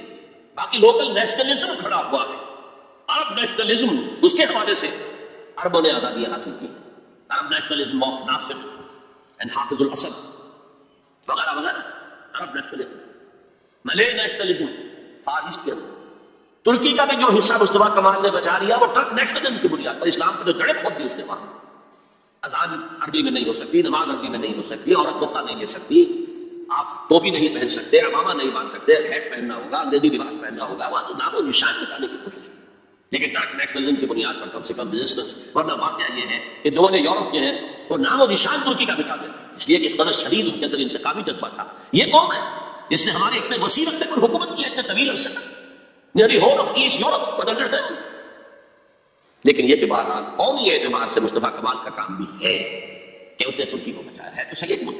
بہرحال اب جو تحریکیں چلی، پہلی تحریکیں تو کامیاب ہو گئی، اس کی سب سے بڑی وجہ سیکنڈ ورلڈ وار تھی، یورپین پاورز اتنی کمزور ہو چکی تھی، اتنی کمزور کہ اپنے بہت آؤٹ لائن جو ان کے علاقے تھے مقبوضہ، ان پر کنٹرول کرنا ممکن نہیں تھا۔ انگریز اس لیے گیا یہاں سے، ہم نے تو نہیں نکالا اسے۔ کیا آزادی کے لیے ہم نے کوئی جنگ لڑی؟ کیا کسی ایک انگریز کو بھی مارا؟ وہ تو خیر 1857 میں تو پھر بھی آپ کہہ لیں کہ بات ہارڈ ہوئی، انگریز بھی مارے گئے، انگریزوں نے ہندوؤں اور مسلمانوں کو بھی مارا۔ لیکن یہ جو 47 میں ہمیں آزادی ملی ہے، اس میں تو نہ ہم نے کسی انگریز کو مارا، نہ انگریز نے کسی ہندوستانی کو مارا۔ یہ تو وہ جو حالات کا تقاضا تھا، اور آپ کو معلوم ہے کہ سن 48 کا فیصلہ کیا ہوا تھا انہوں نے پہلے کہ وی شیل لیو انڈیا ان 1948، اس سے بھی ایک سال پہلے بات نکلی۔ اور دوسرا فیکٹر تھا انٹرنیشنل سین پر امریکہ جو ہے طلوع ہو گیا تھا اور وہ آزادی کی تحریکوں کو سپورٹ کرتا تھا۔ تو یہ مختلف فیکٹر سے آزادی کی ہماری تحریکیں تو کامیاب ہو گئی، لیکن نظام اسلامی کے قیام کی کوئی تحریک آج تک کامیاب نہیں۔ یہ بہت بڑی فیلیور ہے، بہت بڑی فیلیور ہے، بہت بڑی فیلیور ہے، اور یہ ایک بہت بڑا تاریخ کے فلسفے کے اعتبار سے بہت بڑا عقدہ ہے جسے حل کرنا پڑے گا۔ ایسا کیوں ہوا؟ میرے نزدیک اس کی دو وجوہات ہیں۔ ایک وجہ یہ ان تحریکوں نے یہ سمجھا کہ جب مسلمان ہیں تو ایمان تو ہے، عمل کی کمی ہے، لہذا عمل بہتر ہو جائے۔ یہ تو فار گرانٹیڈ ایمان تو ہے، حالانکہ ایمان نہیں تھا، نہ ہے آج بھی۔ وہ ایک عقیدہ ہے، موروثی عقیدہ ہے، دیٹس آل۔ کنوکشن والا ایمان کہاں ہے؟ یقین والا ایمان کہاں ہے؟ اور نظام بدلنے کے لیے، نظام بدلنے کا مطلب ہے انقلاب برپا کرنا۔ انقلاب برپا کرنے کے لیے، اسلامی انقلاب کے لیے جس ایمان کی ضرورت ہے وہ زندہ ایمان ہونا چاہیے، زندہ ایمان، لیونگ فیتھ، برننگ فیتھ۔ اس کے بغیر یہ کام ممکن نہیں۔ تو ایمفیسس اسلام پر تو تھا، اسلامی نظام حیات پر تھا، لیکن ایمان پر نہیں تھا۔ نمبر 2، انہوں نے میتھڈالوجیز جو ہیں وہ جو موجودہ دنیا کی تحریکوں ہیں ان سے اخذ کی، بجائے اس کے کہ میتھڈالوجی اخذ کر دے محمد رسول اللہ صلی اللہ علیہ وسلم کے طریقے سے، آپ کی سیرت سے اخذ کر دے۔ کیونکہ یہ کام انبیاء میں سے بھی صرف آپ کے ذریعے ہوا ہے، ایک مرتبہ ہوا تاریخ میں کہ ایک پورا نظام قائم ہو گیا۔ اور اس لیے میں نے نوٹ کرایا تھا اپنے پچھلے لیکچرز میں کہ حضور کے لیے 3 مرتبہ آیا هو الذی ارسل رسولہ بالہدی ودین الحق لیظہرہ علی الدین کلہ، اور کسی اور رسول کے لیے ایک دفعہ بھی نہیں آیا، نہ حضرت ابراہیم کے لیے، نہ حضرت موسیٰ کے لیے، نہ حضرت عیسیٰ کے لیے، نہ حضرت نوح کے لیے علیہ السلام۔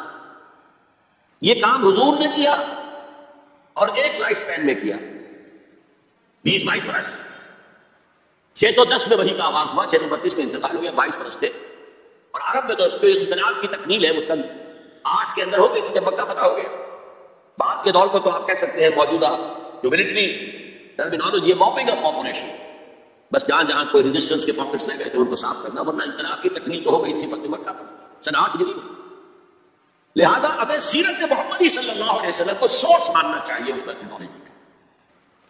یہ 2 غلطیاں ہوئی ہیں بالعموم ان تحریکوں سے، لیکن بہرحال سبق سیکھ کر آگے چلنا ہے، کوششیں کرنی ہیں۔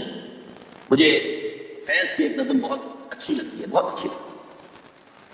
میں نے بھی اپنی زندگی کے 10 سال جماعت اسلامی میں بسر کیے ہیں، پھر میں وہاں سے مایوس ہو کر نکلا، تو اسی زمانے میں یہ نظم اس کی آئی تھی۔ میں حیران ہوں کہ وہ تو اس قسم کی کسی کشاکش میں، کسی تحریک میں بالفعل تو کبھی شریک رہا ہی نہیں، وہ تو شاعر تھا، لیکن نظم اس قدر حسین ہے۔ یہ فصل امیدوں کی ہمدم اس بار بھی غارت جائے گی، سب محنت صبحوں شاموں کی اب کے بھی اطارت جائے گی، دھرتی کے کونوں کھدروں میں پھر اپنے لہو کی کھاد بھرو، پھر مٹی سے جو اشکوں سے پھر اگلی رت کی فکر کرو، پھر اگلی رت کی فکر کرو، جب پھر ایک بار اجڑنا ہے۔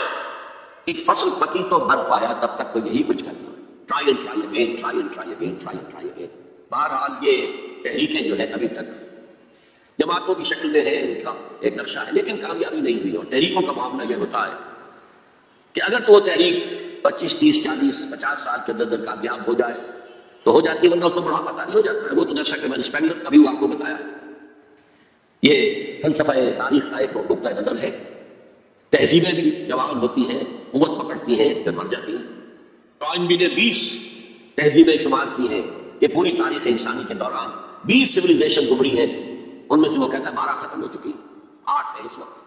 اور اسی کو ہنٹنگٹن نے پھر آگے بڑھایا کلیش آف سویلائزیشن کے اندر۔ یہ جو 8 تہذیبیں آج دنیا میں ہیں ان میں سے ایک ہماری مغربی تہذیب ہے، باقی 7 میں سے بھی 5 وہ ہیں جنہیں ہم آسانی سے ایسیمیلیٹ کر سکتے ہیں، ہمارے اندر گم ہو جائیں گی، ضم ہو جائیں گی۔ They pose no threat, no challenge. صرف 2 تہذیبیں ایسی ہیں کہ جو ذرا لوہے کے چنوں کے مانند ہیں، ان کے پانا مشکل ہوگا۔ ایک مسلم سویلائزیشن اور ایک کنفیوشین سیویلائزیشن آف چائنا. اس پر پھر اس نے مشورے دیے تھے. اور یہ جو تھنک ٹینکس ہوتے ہیں، جو اس طرح کے دانشور ہوتے ہیں، ان کے مشوروں پر کس طرح عمل ہوتا ہے امریکہ کے اندر. 2 مشورے دیے. ایک تو چائنا کو اور مسلم ورلڈ کو ایک دوسرے سے دور کرو. چائنا کو ایسٹ ورلڈ لوکنگ کر دو، ویسٹ ورلڈ لوکنگ نہ رہے. ویسٹ میں تو عالم اسلام ہے. اگر مشرق کی طرف ہو جائے گا تو پیسیفک، اکراس دی پیسیفک امریکہ بیٹھا ہوا، اور بیچ میں نیچے جو جزیرے ہیں. اسی مشورے کے تحت ایپیک قائم ہوئی، ایشیا پیسیفک اکنامک کوآپریشن. دوسرا مشورہ دیا مسلمانوں کے آپس کے اختلافات کو بڑھاؤ. میں سمجھتا ہوں پاکستان میں جو شیعہ سنی تک تو غارت ہوئی ہے، وہ اصل میں اس پالیسی کا نتیجہ، وہ انڈیجنس نہیں ہے بلکہ اس کے ڈانڈے باہر سے ہوتے ہیں. ورنہ شیعہ سنی سائڈ بائی سائڈ رہتے ہیں، کبھی کوئی عوامی فساد تو ہوا ہی نہیں ہوا. شیعہ سنی کا کوئی عوامی فساد کبھی ہوا ہی نہیں، آج تک نہیں. زیادہ سے زیادہ اختلاف ہوتا ہے تو محرم کے دنوں میں کہ تعزیے کا جناب یہ راستہ آپ کا مقرر ہے، آپ ادھر کیسے جا رہے ہیں، بس اس پر ہوتا ہے. وہ بھی ان چند دنوں کے اندر. باقی تو آپ کہیں سائڈ بائی سائڈ، اوپر نیچے ایک ملٹی سٹوری بلڈنگ میں اوپر شیعہ ہے نیچے سنی ہے، یا نیچے شیعہ ہے اوپر سنی، کوئی. لیکن ہے یہ بہت بڑی ایک پالیسی ہے جس کے تحت یہ سب کچھ ہو رہا.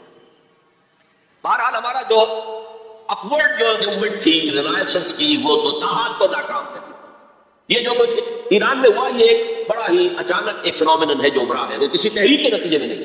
وہ تو اصل میں ایک پولیٹیکل موومنٹ تھی اگینسٹ شاہ. اس کے لیے نہ کوئی اسلامی تحریک کے لیے کوئی جماعت بنائی گئی، نہ اسلامی انقلاب کے لیے کوئی فکر تیار کیا، کچھ بھی نہیں.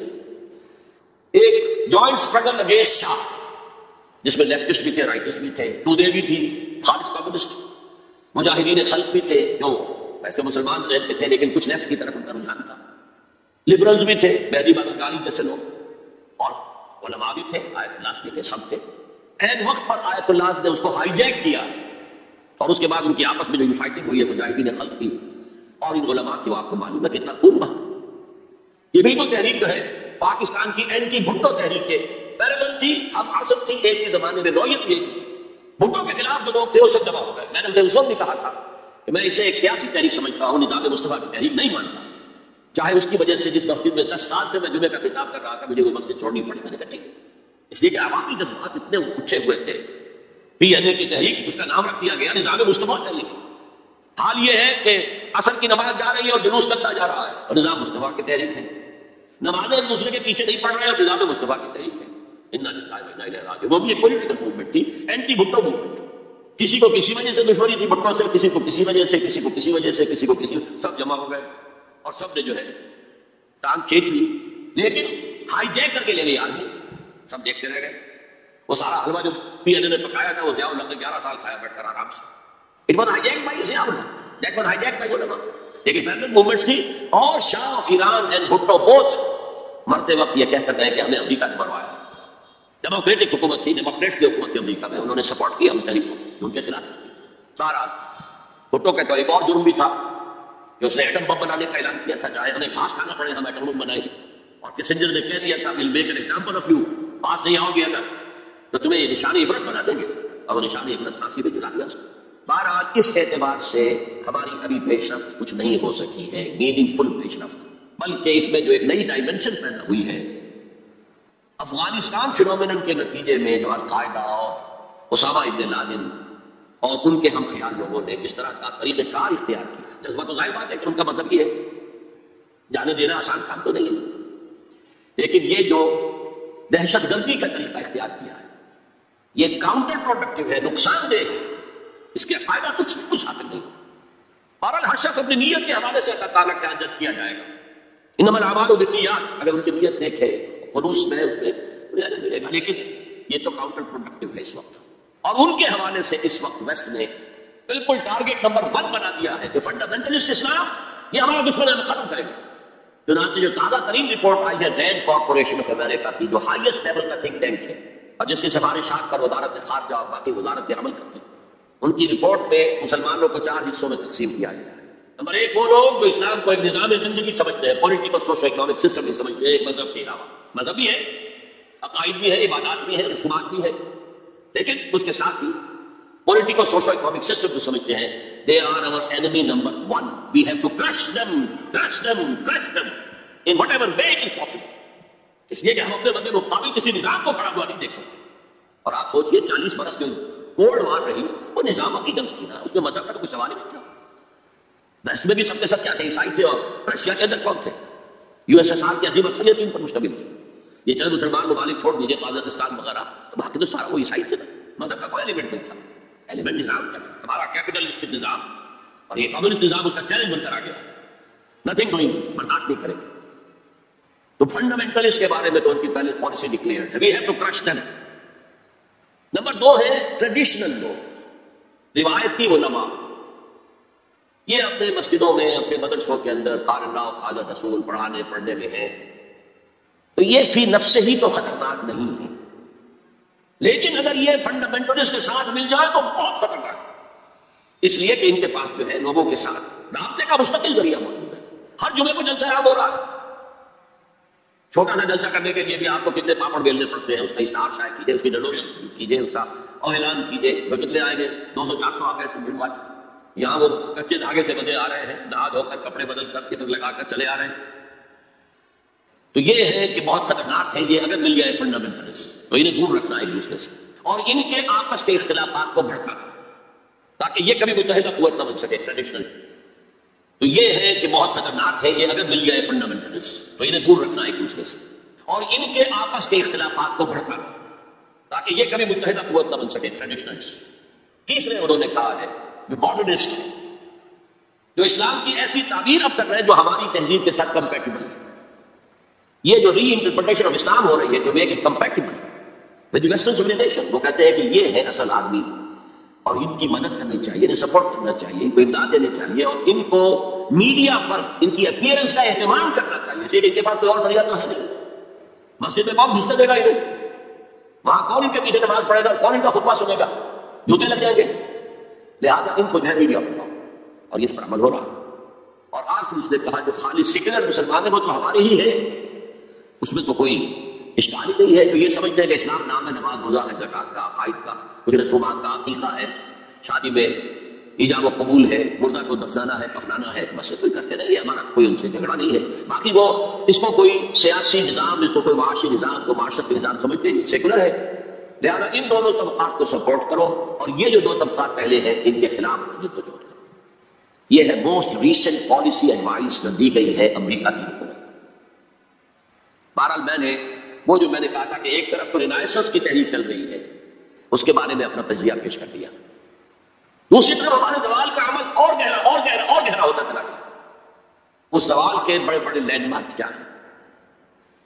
1967 وار میں عربوں کو ایسی ہزیمتناک شکست ملی ہے، ایسی ہزیمتناک شکست کہ شرم سے سر جھکائے قیامت تک تب بھی وہ داغ نہیں دھویا جا سکتا. ہاں مصریوں نے دھو دیا تھا 1973 کی جنگ میں، لیکن اردن، شام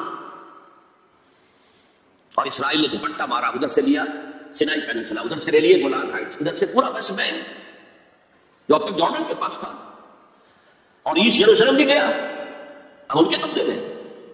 فرام 1967 یہ عالم عرب کے اعتبار سے یہ ہمارے سوال کا ایک بہت بڑا لینڈ مارک ہے. اسلام کے نام پر بننے والے ملک کا جو حشر ہوا 1971 میں 2 لخت ہو گیا، 2 ٹکڑے ہو گیا، اور سخت ہزیمتناک عبرتناک ہزیمت جو ہے مسلمانوں کو پاکستان کو اٹھانی پڑی. یہ ایک اور دوسرا لینڈ مارک ہے. پھر جو قتل عام ہو رہے ہیں بوسنیا میں، چچنیا میں، پیلسٹائن میں، یہ سب کے سب جو ہے یہ اسی کی شکلیں ہیں. تو down fall is also increasing, going deeper and deeper and deeper. لیکن دوسری طرف رینائسنس کی تحریکیں بھی ہیں، اگرچہ مس لیڈ. میں ان حضرات کو جو میں نے کہا کہ ان کی نیت کے اعتبار سے اللہ کے یہاں ان کے ساتھ معاملہ ہوگا، لیکن میں ان کا جو بھی طریقہ کار ہے اسے سمجھتا ہوں کہ وہ مفید سے زیادہ مضر ہے، کاؤنٹر پروڈکٹیو، اسلام کا نقصان پہنچتا ہے. اور میں انہیں کہتا ہوں مس گائیڈڈ میزائلز. ایک میزائلز ہوتے ہیں گائیڈڈ میزائلز، یہ مس گائیڈڈ میزائلز ہیں. یہ ہے آج کی داستان جو میں نے آپ کے سامنے رکھی. اس آج میں یہ اب مزید شامل کر لیجیے، کیونکہ آج میں نے شروع کیا تھا جنگ عظیم اول کے کچھ 10 سال بعد سے. 1924 میں خلافت جو ایک نامینل ادارہ تھا، برائے نام ایک کہیے کہ ٹوکن ایک مسلمانوں کی اجتماعیت کا ختم ہوئی. اس کے بعد سے پھر ایک رینائسنس کا پروسیس شروع ہوا. آزادی کی تحریکیں، نظام اسلام کے قیام کی تحریکیں، آزادی کی تحریکیں کامیاب ہوئی. وہ زمانے کی جو روح عصر تھی، اسپرٹ آف دی ٹائم کے مطابق تھی، کامیاب ہو گئی.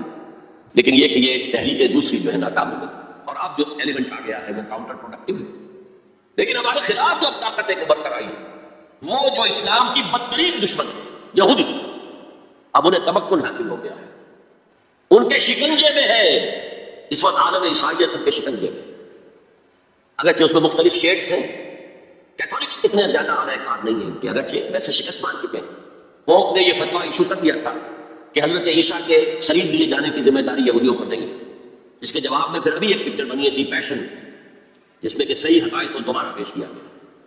سن 62 میں نے ایک پکچر دیکھی تھی کنگ آف کنگز، اور اس میں صحیح تاریخ تھی، حضرت عیسیٰ کو کنہوں نے منوایا تھا، ان کے قول کے مطابق، ہمارے نزدیک اللہ نے انہیں اٹھا لیا تھا۔ اور دوسری طرف جو پروٹیسٹنٹ عیسائی ہیں، جو زیادہ فنڈامنٹلسٹ ویسٹ، ان میں سے خاص طور پر ویسٹ، یہ اصطلاح پتہ نہیں آپ لوگوں نے سنی ہے کہ نہیں سنی ہے، ویسٹ کہتے ہیں اس بھیڑ کو کہتے ہیں جو کاٹ جاتی ہے اور سوجن ہو جاتی ہے اور تکلیف ہوتی ہے، اور ویسٹ اصل میں مخفف ہے وائٹ اینگلو سیکسن پروٹیسٹنٹس۔ ان کے دو گڑھ ہیں بڑے بڑے، ایک برطانیہ اور ایک امریکہ، یو ایس اے ویسٹ، یہ پوری طرح یہودیوں کے شکنجے میں۔ یہ بات پچھلی صدی میں، آج سے تقریباً 100 برس قبل، علامہ اقبال جب یورپ گئے تھے 1905 میں اور 1908 تک رہے تھے وہاں، تو he could see through the society, European society۔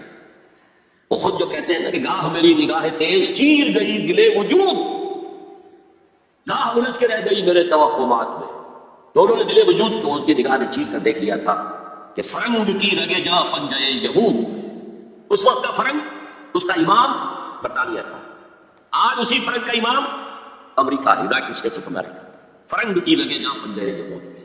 بہرحال اب میں مستقبل کی طرف آتا ہوں، اس کو میں دو حصوں میں تقسیم کروں گا، ایک مستقبل بعید، ایک مستقبل قریب۔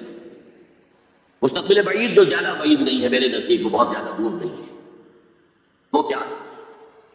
قرآن مجید کے صغرا کبرا سے بھی ثابت ہوتا ہے، پوری وضاحت کے ساتھ قرآن میں یہ نہیں ہے، لیکن صغرا کبرا قرآن میں موجود ہے، جس کا لازمی نتیجہ ہے جو میں ابھی آپ کے سامنے رکھوں گا، اور احادیث نبویہ سے بڑی وضاحت کے ساتھ ثابت ہے کہ قیامت سے قبل پوری دنیا میں، پورے گلوب پر دین حق اسی طرح غالب آئے گا جیسے کہ حضور کی جد و جہد کے نتیجے میں جزیرہ نما عرب میں غالب آئے۔ قرآن میں صغرا کبرا کیا ہے؟ 3 دفعہ کہا کہ ہم نے بھیجا ہے محمد کو صلی اللہ علیہ وسلم دین کو غالب کرنے کے لیے، وہ آیت میں نے بار بار کوٹ کی۔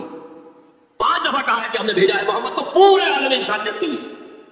سب سے اہم آیت ہے سورہ سبا کی نمبر 28 آیت، وما ارسلناک الا کافۃ للناس بشیرا ونذیرا، اے محمد ہم نے آپ کو نہیں بھیجا مگر پوری نوع انسانی کے لیے بشیر و نذیر بنا۔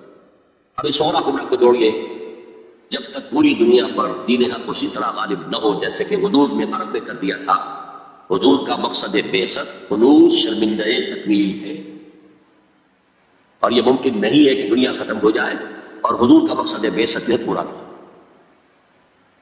احادیث کے اندر وہ حدیث جو میں 2 دفعہ آپ کے سامنے لا چکا ہوں، پہلا دور نبوت، دوسرا خلافت علی منہاج النبوہ، تیسرا ملکا عاضا، چوتھا فرمایا ثم تکون ملکا جبریا، پھر ملوکیت ہوگی مجبوری والی، غلامی والی۔ اب میں نہیں کہہ سکتا کہ اس وقت صحابہ نے اس کا کیا مطلب سمجھا ہوگا، یہ 2 ملوکیتیں علیحدہ علیحدہ حضور نے گنوا دی۔ آج ہم سمجھ سکتے ہیں کہ پہلی ملوکیت ہوتی جس میں سلاطین اور ملوک مسلمان تو تھے، کلمہ گو تو تھے، پھر ہم ملکہ وکٹوریہ کے غلام ہو گئے۔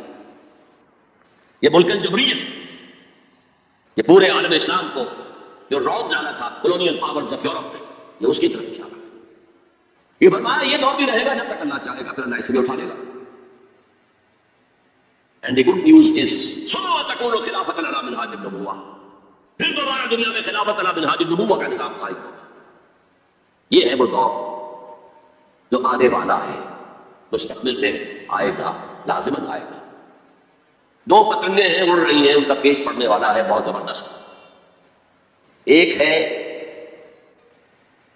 نیو ورلڈ آرڈر جو حقیقت میں جیو ورلڈ آرڈر ہے، ایک ہے جسٹ ورلڈ آرڈر آف اسلام، مقابلہ انہی میں ہوتا ہے، اور نتیجے میں بالآخر اسلامی خلافت، گلوبل کی طرف دنیا جائے گی، گلوبلائزیشن، یہ ملکوں کے درمیان لکیریں تو تقریباً بے ایمانی ہو جائے گی، ملٹی نیشنلز کی حکومت ہوگی اصل میں، تو باقی حکومتیں جو ہے انتظامی قسم کے وہ ایک ریجنز ہوں گے، جیسے کہ پہلی جنگ عظیم سے پہلے پوری امت مسلمہ ایک وحدت تھی۔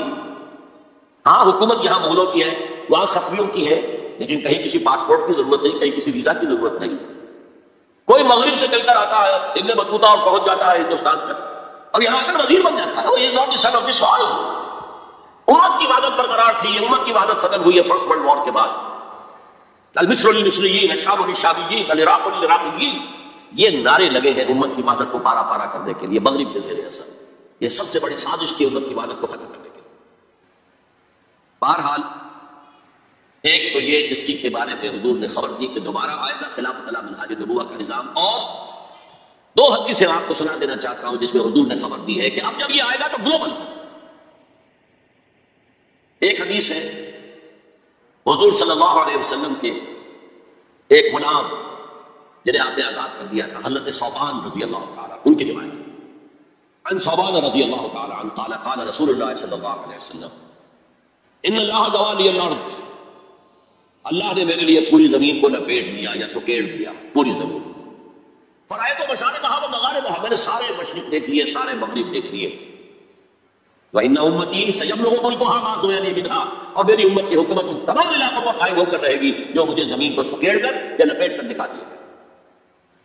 اور یہ روایت کسی دوسرے تیسرے درجے کی حدیث کے ذخیروں میں سے نہیں ہے، مسلم شریف کی روایت ہے، درجہ اول کی روایت.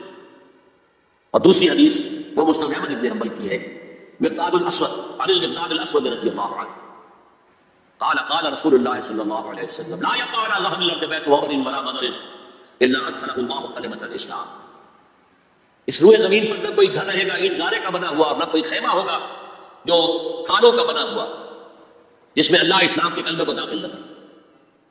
بعز عزیز اور ذل ذلیل، یہ داخلہ دو میں سے ایک طریقے پر ہوگا.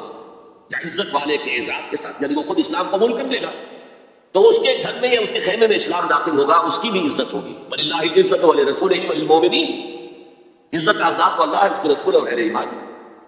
اور ذل ذلیل یا کسی کمزور کی پستی کی وجہ سے اگر اسلام قبول نہیں کریں گے تو یوم الجزیہ کا یعنی وہم صاغرون، چھوٹے ہو کر رہنا پڑے گا، جزیہ دینا ہوگا. گویا کہ اسلام تو اس کے خیمے گھر میں بھی داخل ہو گیا، وہ خود محروم رہا. جب حضور نے یہ فرمایا تو حضرت مقداد پھر کہتے ہیں کہ میں نے کہا وَيَكُونُ الدِّينُ كُلُّهُ لِلَّهِ، تب ہوگی وہ بات جو سورہ انفال میں آئی ہے کہ دین کل کا کل اللہ کے لیے ہو جائے. تو یہ تو ہے مستقبل بعید جس کا سارا دار و مدار میرے بیان میں حالات کے حوالے سے نہیں ہے. حالات میں ہمیں اس کے کوئی آثار نظر نہیں آ رہے، حالات بہت مایوس کن ہیں. لیکن حضور کی دی ہوئی خبریں ہیں، وہ صادق المصدوق، منطقی طور پر بھی ان کا قائل ہوں اور حضور کی احادیث کے دوسرے بھی قائل. اس سے پہلے جو مستقبل قریب ہے اس میں ابھی مسلمانوں پر بہت سخت دن آئے، عذاب کا کوڑا اور شدید سے شدید تر ہو. اس کو یوں سمجھیے کہ وہ جو حدیث جس سے میں نے بات شروع کی تھی حضرت نعل بن نعل، تو باقی سارے عذاب تو قومن کافی ثابت ہو گئے.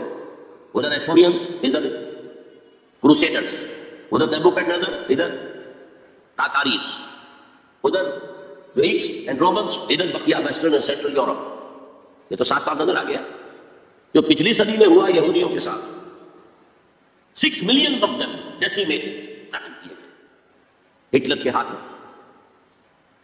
اس کی کاربن کاپی بھی تو آنے والی ہے اور یہ آئے گی اربوں پر. آج اللہ کے دین کے سب سے بڑے مجرم عرب. کیوں؟ عام قاعدہ ہے جن کے رتبے ہیں سوا ان کی سوا مشکل ہے. حضور کے ادوار سے کہا گیا کہ نہیں، اگر تم کوئی غلط حرکت کرو گی تو سزا ملے گی. تمہارا رتبہ بہت اونچا ہے، تم نبی کے گھر میں آباد. عربوں کو اللہ نے فضیلت دی کہ محمد ان میں سے تھے، رسول عربی ہے صلی اللہ علیہ وسلم. یہ رتبہ بلند ملا جس کو مل گیا، ہر مدعی کے واسطے داروں نے سب کہا. پھر سب سے بڑی فضیلت کیا ہے؟ ان کی اپنی مادری زبان میں قرآن موجود ہے، اللہ کا کلام. ان کو قرآن کے سمجھنے میں کوئی دقت تو نہیں. یہاں میں تو آپ سے کہتا رہا عربی سیکھیں، عربی سیکھیں، عربی سیکھیں تاکہ قرآن کو اس کی اپنی اصلی زبان میں اپنی آنکھوں سے پڑھ سکیں. بات ان کو تو ضرورت نہیں. پھر بھی ان کا اگر یہ حال رہا کہ جو ملک بھی کولونیل رول سے آزاد ہوا اس نے یا تو اپنا قبلہ کر لیا ماسکو کی طرف اور یا واشنگٹن کی طرف، تو ان سے بڑا مجرم اور کوئی نہیں. ایک حدیث میں آیا ہے ویل للعرب من شر العقاب، بہت ہلاکت اور بربادی ہوگی. ایک مرتبہ ام سلمہ رضی اللہ تعالی عنہ نے ام المومنین پوچھا کہ یہ جو آپ فرما رہے ہیں کہ اتنی بڑی تباہی آئے گی، اتنے بڑے مسلمانوں کے اوپر برے حالات آئیں گے، تو عرب کچھ وقت کہاں ہوں گے؟ فرمایا العرب یومئذ قلیل، بہت کم رہ جائے، بہت بڑی تباہی آنے والی. اور اس کا نقطۂ آغاز کیا ہوگا؟ ویسے تو ہے جو کچھ ہو رہا ہے فلسطین میں، اسے وہ 30 کروڑ عرب بھی دیکھ رہے ہیں اور باقی 100 کروڑ مسلمان باقی بھی دیکھ رہے ہیں. ٹک ٹک دیدم دم کشیدہ، وہ آئی سی جو ہے وہ بھی زیادہ وہ آئی سی بند کر رہے گئی اور کچھ نہیں. کوئی کسی طرح سے احتجاج کر نہیں ہے. امریکہ شیرون کو مین آف دی پیس کا خطاب دے رہا ہے. صابر اور شکیلہ کا قاتل درندہ اور تو کس کر رہا ہے فلسطینیوں پر. وہ آج ہم اپنی آنکھوں سے دیکھ رہے ہیں ٹیلی ویژن کے اوپر کس طرح بلڈوزر آتے ہیں ان کے گھروں پر گھر گرا کے چلے جاتے ہیں. کس طریقے سے F-16 اوپر اندر آ رہے ہیں، ہیلی کاپٹر اندر آ رہے ہیں. ان کے پاس کیا ہے سوائے اپنی جان پیش کرنے کے؟ سوسائڈ جو ہے اٹیک اس کے سوا کیا ہے؟ یا پہلے وہ صرف پتھر مارتے تھے نیچے روڈے اللہ کا ساتھ. تو یہ ضربت علیہم الذلۃ والمسکنۃ وباؤوا بغضب من اللہ تو پہلے ہی ہو چکا ہے. لیکن جن دو چیزوں پر یہودیوں کا اور west white Anglo Saxon Protestants کا اتفاق ہے، وہ ایجنڈا 4 نکاتی ایجنڈے پر یہ متفق ہے. نمبر 1، جلد از جلد وہ جنگ ہونی چاہیے جس کی خبر بائبل میں دی گئی ہے، آرمگیڈون. بائبل کی آخری کتاب ہے ریویلیشن، مکاشفات یوحنا. یہ یوحنا جون جو ہے یہ حضرت یحییٰ نہیں، حضرت مسیح کے حواریوں میں سے جون، ان کے مکاشفات. اور اس میں یہ ہے کہ ایک بہت بڑی جنگ ہوگی تاریخ انسانی کی، آرمگیڈون. اور اگر آپ دیکھیں گے ڈکشنری میں تو لکھا ملے گا very big war which will be fought between the forces of good and evil before the end of this world. آرمگیڈون جلد از جلد ہونی چاہیے. نمبر 1، عراق پر حملہ اس کا نقطۂ آغاز ہے. آگے یہ سلسلہ کدھر بڑھتا ہے یہ ابھی دیکھنے کی بات ہے. نمبر 2، گریٹر اسرائیل قائم ہونا چاہیے تاکہ پوری دنیا کی یہودی آ کے سما جائے. ابھی تو چھوٹے سے اسرائیل میں تو ساری دنیا کی یہودی دنیا سے. اور یہ کہ فلسطینیوں سے اس عرض فلسطین کو پاک کیا جائے تاکہ نہ رہے بانس نہ بجے بانسری. یہ خودکش حملے بھی ختم ہو جائے. یا انہیں سمندر میں پھینکو یا انہیں جارڈن کی طرف دھکیل چلے جاؤ. نمبر 3، مسجد اقصی اور ڈوم آف دی راک قبۃ الصخرہ کو گرایا جائے. نمبر 4، ٹیمپل تعمیر کیا جائے، 3rd ٹیمپل جس کی پوری تیاری کر چکے ہیں، جس کے پورے نقشے بن چکے ہیں، جس کے لیے اس کی جو بھی انٹرنل ڈیکوریشن ہوگی اس کے لیے سب کچھ تیار ہو چکا ہے. اور یہ اتفاقہ جو ریسنٹ شروع ہوا یہ شیرون کے دورے کی وجہ سے کہ وہ مسجد اقصی میں داخل ہوا اور وہ دیکھ رہا تھا جگہ کہاں سے ہمیں فاؤنڈیشن بنانی ہے، کیا کرنا. 4 باتیں گنوائی میں. 5ویں بات ایک اور بھی ہے کہ جب 3rd ٹیمپل تعمیر ہو جائے تو تھرون آف ڈیوڈ لا کر وہاں پر رکھ دیا جائے. یہ مجھے پتا نہیں تھا. تھرون آف ڈیوڈ ابھی حضرت داؤد کا تخت جو ہے کہیں محفوظ ہے. یہ پروٹیسٹنٹس کا رسالہ نکلتا ہے دی ٹرمپٹ فلاڈلفیا سے، امریکہ کے شہر فلاڈلفیا سے، دی فلاڈلفیا ٹرمپٹ. اس میں پتا چلا ایک پتھر تھا جس پر بٹھا کر حضرت داؤد کی تاج پوشی کی گئی تھی. اسی پر حضرت سلیمان کی تاج پوشی ہوئی، اسی پر بعد میں ان کے اور جو بھی تھے حکمران ان کی تاج پوشی ہوتی رہی. وہ پتھر ٹائٹس نے جب گرایا ہے یروشلم کے اس 2nd ٹیمپل کو تو اپنے ساتھ لے گیا. وہ روم پہنچ گیا، روم سے آئرلینڈ پہنچ گیا، کیتھولک ملک ہے بہت بڑا. وہاں سے اسکاٹ لینڈ آیا، وہاں سے انگلینڈ میں آ گیا اور اسے رکھ دیا گیا جو ان کے پارلیمنٹ کے ساتھ گر جائے. اور 14ویں صدی عیسوی میں اس کو ایک کرسی میں بلڈ کر دیا گیا سیٹ کی حیثیت سے. اب وہ تھرون تھی، اسی کرسی پر بٹھا کر انگریز جو بھی بادشاہ ہوئے اور جو ملکائیں ہوئی ان کی کورونیشن ہوئی ہے وہ وہاں سے لا کر اب یہاں رکھا جائے. البتہ اس کے بعد ان کے ایجنڈے مختلف ہو جاتے ہیں. یہودی سمجھتے ہیں ہمارا مسیحا آئے گا، وہ اس تخت پر بیٹھ کر دنیا پر حکومت کرے گا. اس کے لیے بھی سمجھ لیجیے ان کے مسیحا سے مراد کیا ہے. ان کے ہاں چلی آ رہی تھی پیشن گوئیاں کہ ایک مسیحا آئے گا جو تمہارے دلدر دور کرے گا، تمہیں عظمت تک پہنچائے گا. وہ حضرت مسیح آ گئے، انہوں نے مانا ہی نہیں. تو وہ پیشن گوئی جو ہے ابھی موجود ہے. The position is vacant. ابھی تک وہ مسیحا نہیں آیا. They are waiting for the مسیحا، اس لیے کہ مسیح کو تو مانا نہیں. اور عیسائیوں کا خیال ہے حضرت مسیح کا جو 2nd نزول ہوگا، 2nd کمنگ، تو وہ اس تخت پر بیٹھ کر حکومت کریں گے پوری دنیا. یہ ایجنڈا ہے. کوئی سبب معلوم ہو سکا ہے آج تک کہ عراق پر کیوں حملہ کیا گیا. اور کمال ہے کہ اس قوم نے پھر اسی شخص کو منتخب کر لیا. 9/11 کس نے کیا اس کی کوئی کبھی تحقیق ہوئی ہی نہیں، روک دیا گیا. جب شروع میں تحقیق شروع ہوئی تھی تو پہلے تو بیان آیا تھا بش کا کہ یہ لیک کیوں ہو رہی ہے چیزیں اس سے، اور پھر سسٹم روک دیا گیا. یہ سارا جو معاملہ ہے history is going towards that direction. لیکن بہرحال اس میں جو مسجد اقصی کی شہادت کے بعد اور قبۃ الصخرہ کے گرانے کے بعد جو خون کھولے گا عرب نوجوانوں کا، اس کا آپ اندازہ نہیں کر سکتے. عرب کے اندر جوش تو بھی ہے، نوجوانوں میں بہت ہے. وہ ایک ایسی بات ہوگی کہ جس پر خون جوش کھائے گا، اور اس سے پہلے تو یہ حکمران جو ویسٹ کے گماشتے ہیں یہ انہیں قتل کریں گے، بھونیں گے، اور پھر یہ کہ کرسچنز اور جیوز، اور انہیں جیوز میں سے اینٹی کرائسٹ بھی کھڑا ہو جائے گا، دجال۔ یہ مقابلے ہونے ہیں، لیکن میں اب تفصیل میں نہیں جانا چاہتا، لیکن ان کے ذریعے سے عالم عرب پر تو بہت بڑا بہت سخت عذاب آئے گا۔ باقی عالم اسلام دوسرے درجے میں ہے، مجرم۔ ہم سمجھتے ہیں کہ نمبر 2 پر ہم مسلمانان پاکستان ہیں، جنہوں نے اس ہندوستان کی تقسیم اسلام کے نام پر کروائی، اور 57 برس گزر گئے ہیں کہ اس اسلام کا کوئی نام و نشان وہاں نہیں۔ وہی اسلام ہے جو ہر جگہ ہے، یہاں بھی ہے، مسجدوں میں آپ بھی جا رہے ہیں، ہم بھی جا رہے ہیں، لیکن وہ اسلامی نظام جو کہا گیا تھا کہ اسلام کے اصول حریت و اخوت و مساوات ہے کہ وہ بھی دنیا کو دکھانا چاہتے ہیں، وہ کہا۔ لیکن یہ کہ جہاں تک عرب پر اس عذاب خداوندی کا تعلق ہے، اس کا تو مجھے یقین ہوگا، اور ہولوکاسٹ سے کم 10 گنا ہوگا۔ خاکم بدان، جیسے نیبوکڈنیزر کے ہاتھوں جتنے بڑے تھے، اس سے 100 گنا جو ہے وہ تاتاریوں کے ہاتھوں ہوئے۔ لیکن یہ کہ باقی امت جو ہے، شاید اللہ تعالیٰ ہمیں ہدایت دے دے، شاید اللہ تعالیٰ قوم یونس کی طرح ہمیں توبہ، اجتماعی توبہ کی توفیق دے دے۔ اللہ کی رحمت سے ہم اس اعتبار سے مایوس نہیں ہیں، اپنی جو بھی ہماری مثال سے کوشش کر رہے ہیں کہ وہاں پر اسلامی نظام آ سکے جس کے لیے وہ ملک بنایا گیا۔ بہرحال یہ ہے میرا تجزیہ مستقبل کے بارے میں، میں اب اسی پر اتفاق کر رہا ہوں، معمول سے بھی زیادہ ٹائم آج ہو گیا ہے۔ اللہ تعالیٰ مجھے بھی اور آپ کو بھی توفیق دے کہ ہم کمر ہمت کسیں اور اس دلدل سے نکلنے کی کوشش کریں، اور اپنی زندگیاں وقف کریں اس کام کے لیے کہ جیسے کل میں نے کہا تھا، جاگو اور جگاؤ، ہوش میں آؤ، دوسروں کو ہوش میں لاؤ، پھر مل جل کر وَلْتَكُن مِنكُمْ أُمَّةٌ يَدْعُونَ إِلَى الْخَيْرِ وَيَأْمُرُونَ بِالْمَعْرُوفِ وَيَنْهَوْنَ عَنِ الْمُنكَرِ۔ اللہ تعالیٰ توفیق دے، وما توفیق الا باللہ العلی العظیم۔ السلام علیکم سامعین، آپ لوگ ڈاکٹر اسرار مساجد کو ویڈیو سننا چاہتے ہیں تو ہمارے چینل کو سبسکرائب ضرور کر دیں۔